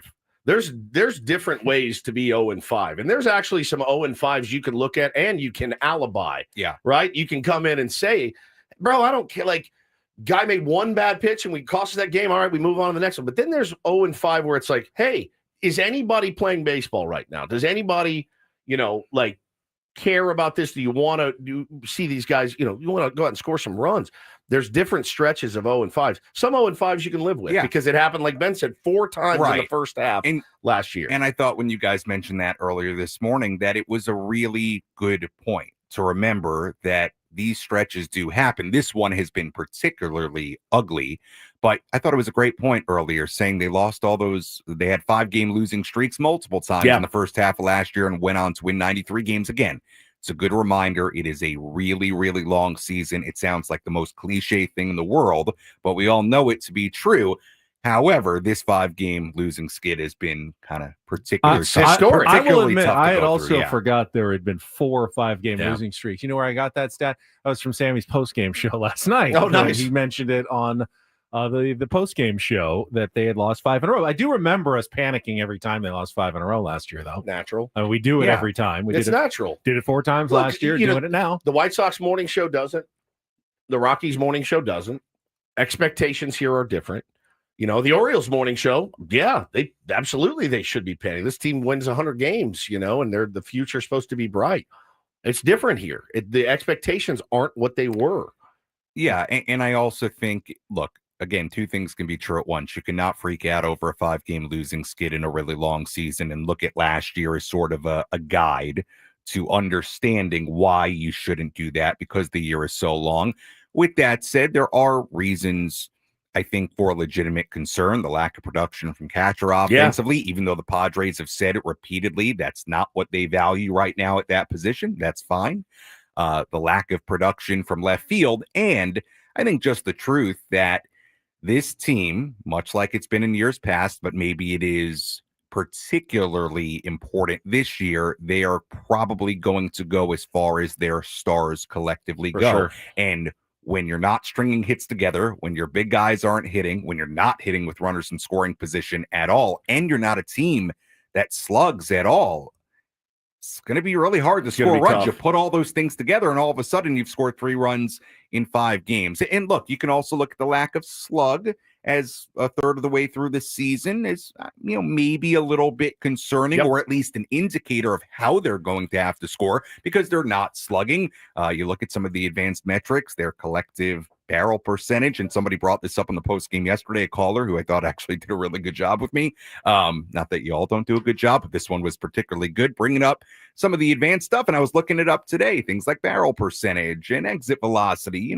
It's collectively hasn't been great, which isn't shocking because they don't slug a ton. So it all kind of makes sense. So, but with that said, they're 27-20 and they're right in this thing. We've got a long way to go. Yeah. So again, 2 things can be true at once. We talked a lot yesterday about barrel is not just how well you hit it, but it also requires some launch angle. I believe it's like 20 to 30 something percent. Padres actually, EV is fine. They hit the ball hard. They're just not hitting the ball in the air enough. How do you correct that? I don't want to be the one that has to figure it out. Me neither. That's the toughest thing. Sammy, we'll let you finish getting ready for the pregame show. Thank you, are buddy. About 41 minutes away from the start of the pregame show. We'll hear from Stephen Kolek. Good show coming out. They need another good pitching performance to give him a chance because, you're probably not going to score 12 today although it would be very baseball if they did. Yeah. All right, before we get to Eno Sarris at the bottom of the hour with Smart Baseball, let's play a little real or fake. Some are here for the compelling sports talk with Ben and Woods. Yeah, you can go plow through another donut. It's time for Real or Fake on 97.3 The Fan. Tell the people what they'll win today. Mike is trying to qualify for our grand prize drawing trip to see Bruno Mars in Las Vegas. 2 tickets to his show at Dolby Live at Park MGM on September 3rd. 2-night stay at the Park MGM and a $100 gift card. Tickets are on sale now at Ticketmaster.com. Good morning, Mike. How are you? Good. Good. All right. The new rule is still in effect. You get one phone a friend for Woods. Okay. So otherwise, it's on you. 4 out of 7 is what it takes. You got to separate the real from the fake. And with the Padres in Toronto, a little Canadian-themed real or fake. Canada and the U.S. similar in many ways, but of course there are some differences. The metric system, healthcare, Mounties, and different kinds of candy bars. Today on Real or Fake, I'll give you the name of a candy bar. You tell me if it's a real confection made and consumed north of the border or a fake I've thrown in to fool you. All right, Mike, are you ready for a little Canadian candy talk? Absolutely. All right, real or fake Canadian candy bar. Big Turk. Real or fake? Big Turk. Fake. That is real. Wow, It's a God, you're dark, so sure. dark magenta Turkish delight covered in chocolate. That's all right. That's just one What is miss. a Turkish delight? Turkish delight's kind of like I think it's like a almondy paste. Oh, language. Hey, Language. yep. Language. You're all right. All right, Just don't say that again. You haven't lost yet, Mike. you're fine. Many You're people, still in it, buddy. Many people come back. All right, round number 2. You ready? Jesus. All right. Come on. Snapjack. Let it rip. Snapjack. Real or fake, Mike? Fake. That is fake. See? Yes. All right. You made that up. No colorful language. Totally made up. All right, round number 3. Eat more. An eat more. You still have your phone. That's fake. That's fake? No, that's real. That was dark toffee, peanuts, and chocolate. Ooh. Sounds good, doesn't it? Very. All right, round number 4. I would eat more of those. Mr. Big. How did you gain all the weight? Bunch of Mr. eat-mores. Big. Is that a real or fake Canadian candy bar? Can I phone a friend Yeah. on this one, or is it?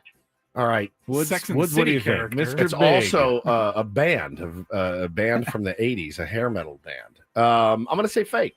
He says fake. Mike, what's your answer? I'll go with him. You're going to go with him? All right, don't curse because it is real. It's kind of like a giant 100-gram bar with peanuts added. Delicious. All right, you need to get the last 3 right here. All right, we're so, all right. We're okay. Mike, let's go. Chunky Chew.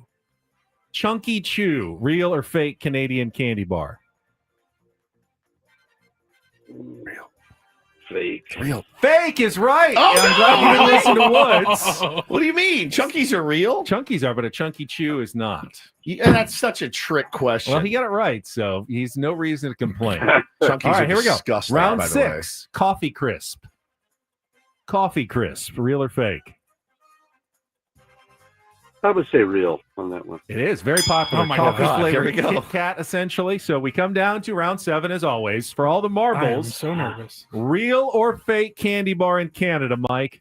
Yummers, real or fake? Fake. Yeah. It's fake. Oh my God! No way! What a comeback! Mike Holy comes cow! back from cursing on the air.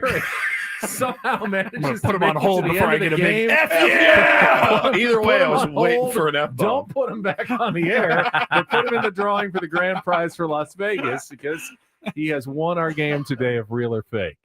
All right, we will come back. Eno Sarris is going to join us for a little smart baseball talk. Maybe he can figure out how the Padres can start hitting. Get to that next year on 97.3 The Fan. Quickly, gang, listen, was I tell you every day about QC Kinetics, the great work that they do. And I want to talk, obviously, to the person who's in pain right now, or maybe somebody you love is in pain. You've done everything they told you to do. The pain just comes back. You are exhausted. Don't give up. Call QC Kinetics today.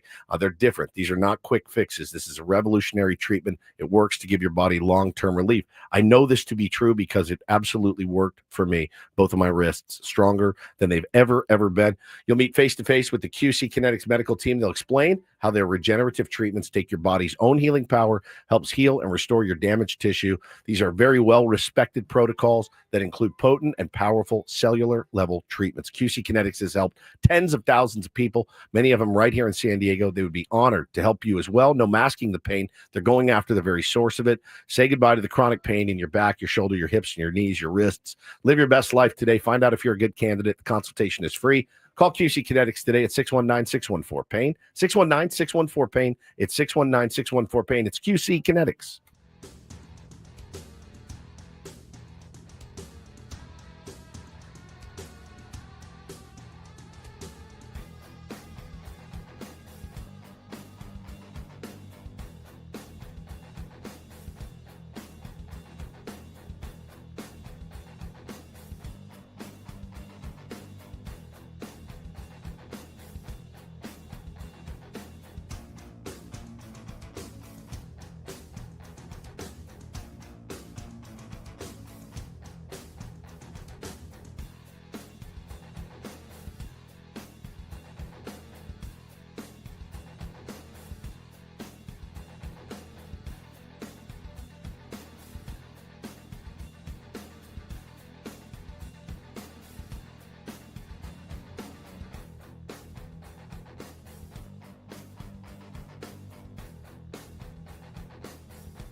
Hey players, things are about to get real here in San Diego. Introducing the all-new Hamul Casino Resort. With a 200-room hotel tower, exciting new eats and drinks, plenty of new places to play, and a luxe spa and salon. Hello, rooftop pool and deck. It's where players can play their hearts out and enjoy all the perks that come with it. It gets real this summer at the all-new Hamul Casino Resort, the players' place.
Heading towards some early Padres baseball today. So why don't we just get right to it, Paulie, if you would bring on Eno with his open. It's time for the super polished, yet to be named Smart Baseball Weekly segment with Eno Sarris, son of a bitch. Brought to you by 7 Mile Casino, just 7 minutes from the ballpark by the bay in Chula Vista. Here's Eno Sarris with Ben and Woods on 97.3 The Fan. Baseball's weird. No doubt about that as we welcome Eno Sarris from The Athletic. Eno, we are in the torture chamber here in San Diego over the past 5 days when a team that looked pretty good for the first month and a half of the season has looked historically bad on offense for now a 5-day stretch. And we're trying to make heads or tails of it, and we're going to ask you for your assistance here. Can you make heads or tails of what has happened to the Padres of late? I mean, I did sound a tiny little warning bell. I don't know if you guys remember. But I did say that, this approach for the Padres right now is very contact oriented. And I think it can look great when you're feasting. Yes. They were getting, singles all the time, and they were getting them when they needed them. This is what the famine looks like. You're missing the power a little bit. And one way of saying it is like, Manny Machado has, I think, like 14 or 15 barrels right now. Barrels are normally home runs more than half the time, like 2/3 of the time. He has 3 homers. And so I think what you saw on that last out last night, he hit the ball hard. He hit the ball, 250 feet.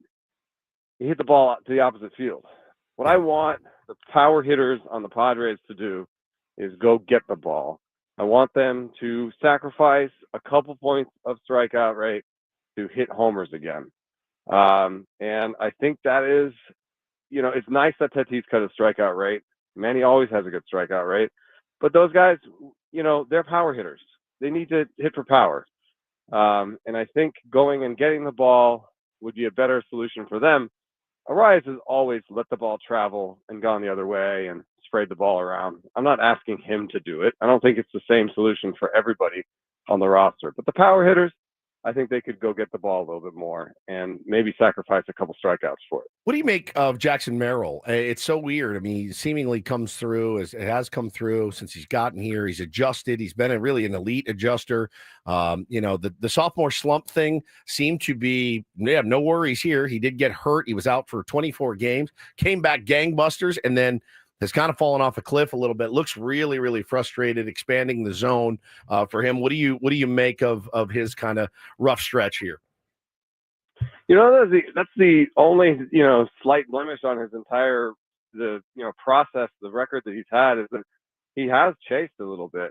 Now, he's such great bat to ball that he makes contact on those pitches outside the zone. And it's been fine. But, the slugging percentage on pitches outside the zone is like 250 points lower than it is on pitches inside the zone. So there's no real easy answer for a guy who has chased and has success with it. Because what I was saying is like when you want to go get the ball for power, you need to make the decision earlier. And so that might mean more chases and more strikeouts.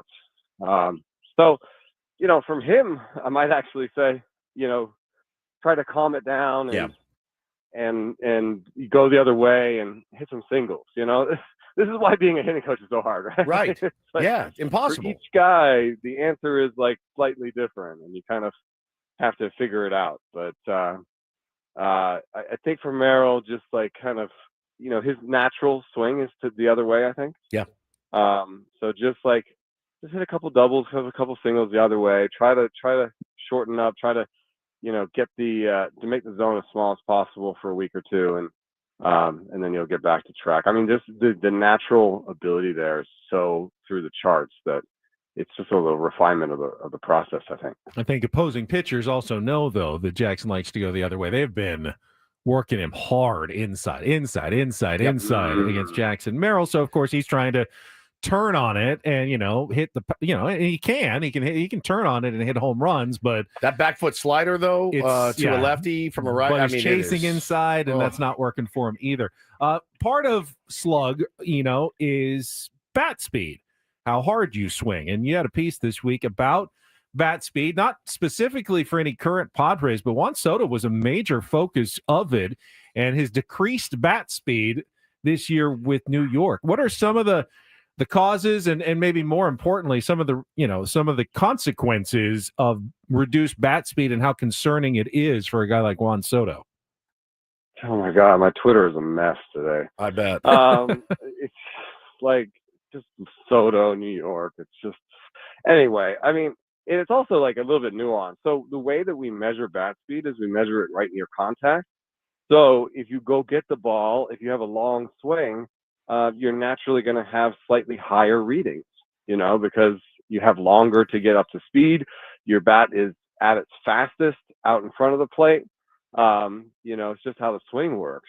So Soto, as you guys know, has been a let it travel guy, an opposite field guy, and that's who he was his whole career. Now he gets to New York, and I think he sees that short porch, out in right field, and he says, "Oh, I'm gonna go get this ball," and he pulls the ball like 10 percentage points more than he ever has, and he gets the ball 3 or 4 inches out in front of where he ever has.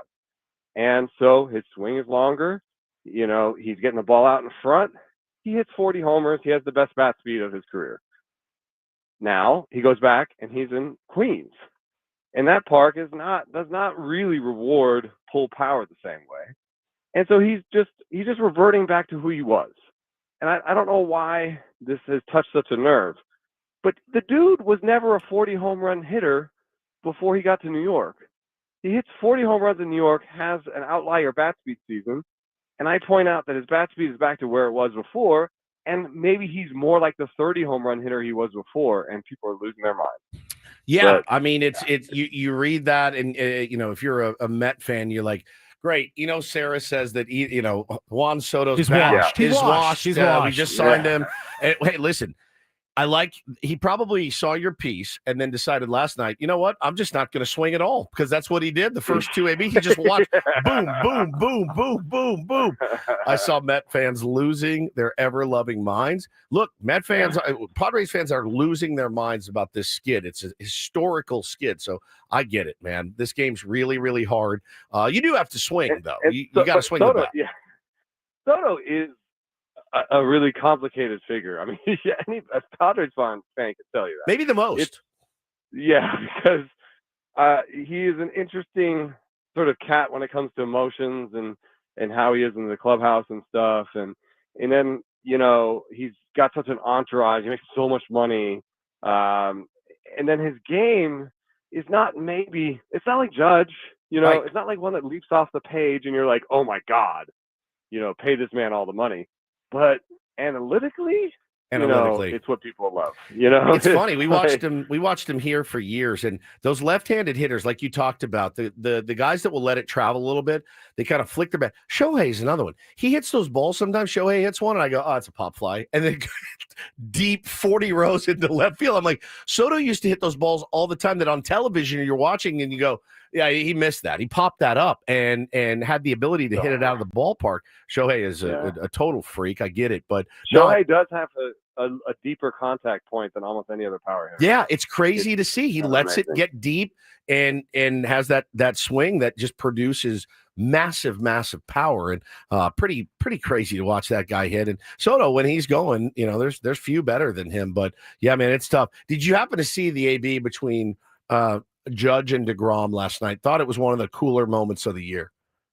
No, I didn't, but I can imagine. I mean, I saw some of the DeGrom highlights. I saw that he had the slider back up to 90, and he was sitting 97, 98. He said at some point he was going to dial off of the fastball a little bit, but I think he got in there and his competitive juices got flowing. He's basically the same old DeGrom, it looks like. 9-pitch AB. Judge fought off some really tough fastballs away, fouled him off. Then, and DeGrom finally throws him when he pops out to the second baseman, and they look at each other and nod, because it was a 9-pitch battle, like beast against beast. It was really, honestly, one of the cooler moments I've seen. It was it was great AB and a great pitching performance. But DeGrom is it's so cool to see. And I said at the beginning of the year, like, be cautiously optimistic if you're a Texas Ranger fan, but be cautiously optimistic because it's Jacob deGrom and it's not June yet. And how much can you really count on for him? But he's been fantastic to watch. No, he's been great. And, the problem in Texas has been a couple of their positions are not hitting up to speed. So that's why they got our man Brett Boone in there to help fix it up. That's our guy. He's one of our regular guests. Yeah, maybe he can do it. They were chasing, they chased more this year than last year, more than any other team. So they're pressing. I think that whole clubhouse is pressing at the plate. Talking to Eno Sarris from The Athletic, and I'll admit that after spring training, I was ready just to start the challenge system right away. Thought it looked pretty effective. I'm kind of tired of all the missed calls by the umpires, but you did a deeper dive this week, and it might not be as quite ready for prime time as maybe the impression that we got during spring training. What's the latest? And also this news about, they're thinking of doing they're starting a check swing challenge system in the minor leagues as well. Oh. Well, I'm a big fan of the check swing thing first, just because I think it's one of the most subjective calls. It's like the lefty 45-degree angle. Every lefty move to first base is a balk, if you ask me. And so I think that those are the two most objective calls left in baseball. And so I'd like to have it be objective, and the way they're doing it is if your bat crosses 45 degrees, versus like straight parallel with the plate, then it's a swing. Why not? If that isn't the one we like, then we can change it, but let's have an objective one, so that people just don't be like, what? It does feel like a coin flip sometimes. Yeah. Yeah. Even when they appeal, like who knows? On the other one, there's just a little bit of error that is inherent in the system, the way that it's done. Basically, the location at the plate is the result of an equation. It's a good equation. It is an equation that basically describes the movement of the ball given the different spin and velocity and all these things. There's 9 points that go into it. And they do test it. And when they tested it with a different system that looked at what is actually happening at the plate, super high frame rate camera, when they compare the two, the error on average is around 0.1 to 0.2 inches, which is basically what the error that Hawkeye has had in tennis and in soccer. What I want to do, looking at, is trying to describe what that means in percentage calls wrong. Because right now, the umpires are getting 7% wrong. And so if this 0.2 inches means 5% wrong, whoa, why do we go to ABS just to get 2 percentage points? Is that really what we want? But if this 0.1 to 0.2 inches is more like 1%, then maybe it's worth it to get up to 99% calls right. Yeah. I have an ear for people who want to get every call right. But the challenge system for me is something that's in the middle, that allows us to make sure that no big call is wrong. It involves the fans. Everyone gets to see the call being challenged. And then it also really takes the temperature down between the umpire and the player, because the umpire can say, oh, you don't like that call? Challenge it. Sure. So I'm into the challenge system. I think that's a good concept. I'm so in favor of it. I just of course, when your team's scuffling the last 5 games, every single strike. Fernando Tatis, perfect example, comes up to lead off the game. Gossman goes fastball low, 2 balls, then fastball low, still low, called it a strike, 2-1. Then he goes splitty, at bat over, 3-0 and 2-1 is a vast difference for your leadoff hitter. Randy Vasquez started Bo Bichette with 6 straight strikes, only 3 of which were actually called strikes. That's exactly right, man. It just kills you. And it's like, oh God, when your team's scuffling, these are the kind of things that can take you out of an AB or out of a game, seemingly right off the bat. So definitely in favor of it. One thing that needs to be cleaned up that is interesting though is that the strike zone you're seeing on TV is not the strike zone that's in the rule book. Well, it's closer to the strike zone that's in the rule book because it's the front of the plate. Yeah. The strike zone they use for ABS and that they use for the challenge system is actually the part of the plate where it goes from being a square to a triangle. Yep. It's like it's deeper in the plate. So effectively, and then they've also been mucking around with the strike zone in the minor leagues, like sort of squeezing it and making it taller and less wide and all these things. So effectively, a young player that comes from AA to AAA to the major leagues, is seeing 3 different strike zones. Wow. And I think there needs to be an effort to make these all the same. Yeah, I'd say so. Technically, in geometry, they call that an irregular pentagon, the shape of home plate. Sorry. Oh, it's irregular. An Why is it irregular pentagon. Oh, because it's a square with a triangle on top. Right, exactly. It's the irregular pentagon. Paulie, look how proud he is of himself over here. I don't even. I don't need to look at him. Paulie can't even look at him right now. Smart baseball segment. I thought we'd just add a little academia to it. Thank you, Eno. Thank you very much. Have a good week. We'll talk to you next Thursday. Thanks, guys. Appreciate it. Let's check traffic. Then we'll come back. Got a couple minutes left to wrap things up and get you to the Eco Water SoCal pregame show with Sammy Levitt next year on 97.3 The Fan. From the 855 Get Ross Traffic Center, protecting San Diego after accidents or injury, here's Kelly Danick. This traffic report is powered by Kearney Mesa Volkswagen, local, veteran-owned, and San Diego proud. You guys have been talking about that plane crash in Murphy Canyon all morning. Just let me reiterate, you're still going to find lots of traffic control centered around this. Happened at Sample Street near Salmon Street. You cannot access Santo Road south of Arrow Drive at this time. All this activity is east of the 15. Yeah, a lot of emergency crews still on scene. So you want to avoid that area. Meanwhile, plenty of other stuff going on around the county. Got this crash on northbound 805 before Plaza Boulevard. Got the slow lane blocked. Crash involving a motorcycle northbound 5 before Mila Carsway. It's in the center divide. Also reports of a ladder on the Coronado Bridge heading off the island about mid-span. This Memorial Day, shop San Diego's veteran and locally owned Volkswagen dealership, Kearney Mesa VW. Get $8,000 off the 2024 Atlas Cross Sport or lease the Taos S for just $197 a month. For more, visit KearneyMesaVolkswagen.com. I'm Kelly Danick with Ben and Wood, San Diego's #1 sports station, 97.3 The Fan.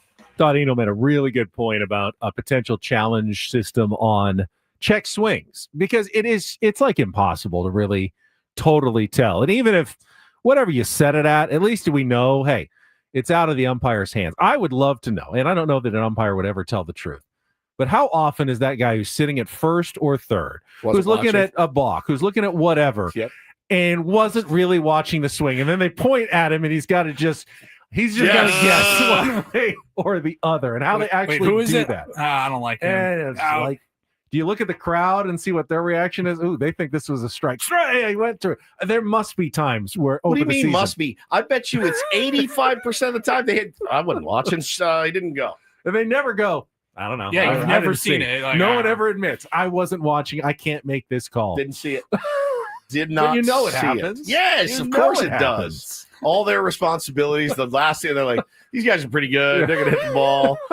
Good God, man. No, I hate the check swing and the replay, and it's just like, oh my God. It was an offer, it wasn't an offer. It's one of those that, if you can get that thing right and just get it off our plate, that'd be great. Now, it only takes one swing to turn things right. The Dodgers were getting no hit last night. Yep. Got one swing from Teoscar Hernandez, turned it into a 3-1 win over the Diamondbacks. After all their moves in the last couple of years, that's their best one, in my opinion. Might be. Low-key, their best acquisition was Teoscar Hernandez. Shohei wasn't bad. You know what I'm saying. But, you know what I'm saying. I know. I mean, in terms of smart, that was obvious. In terms, Shohei was obvious. You get your start. Teoscar was a little more savvy and good bang for the buck for what they're getting with him. He's almost unhateable. Yeah, honestly, he's just that good, and the way he plays the game is I respect that dude a lot, man. He's really good, and man, they need a big swing from a guy. He's usually the guy that provides it. It's crazy. Giants lost yesterday to the Royals 8-4. Salvador Perez had a good game, 3 for 5 with a home run, which I hadn't realized. Salvador Perez is having a horrible season. Yeah. He's like the worst catcher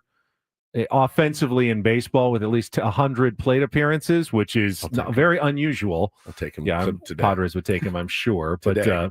the Giants did lose yesterday, so the only saving grace is that while the Padres have scuffled, they haven't buried themselves with a huge hole to climb out of. Yeah. They're one good week away from getting back to first place, honestly, in the NL West. They just have to start it sooner rather than later. They need to end the offensive skid. They need to end the scuffling, and I would love to see it happen today. I'd love to see it happen in the first.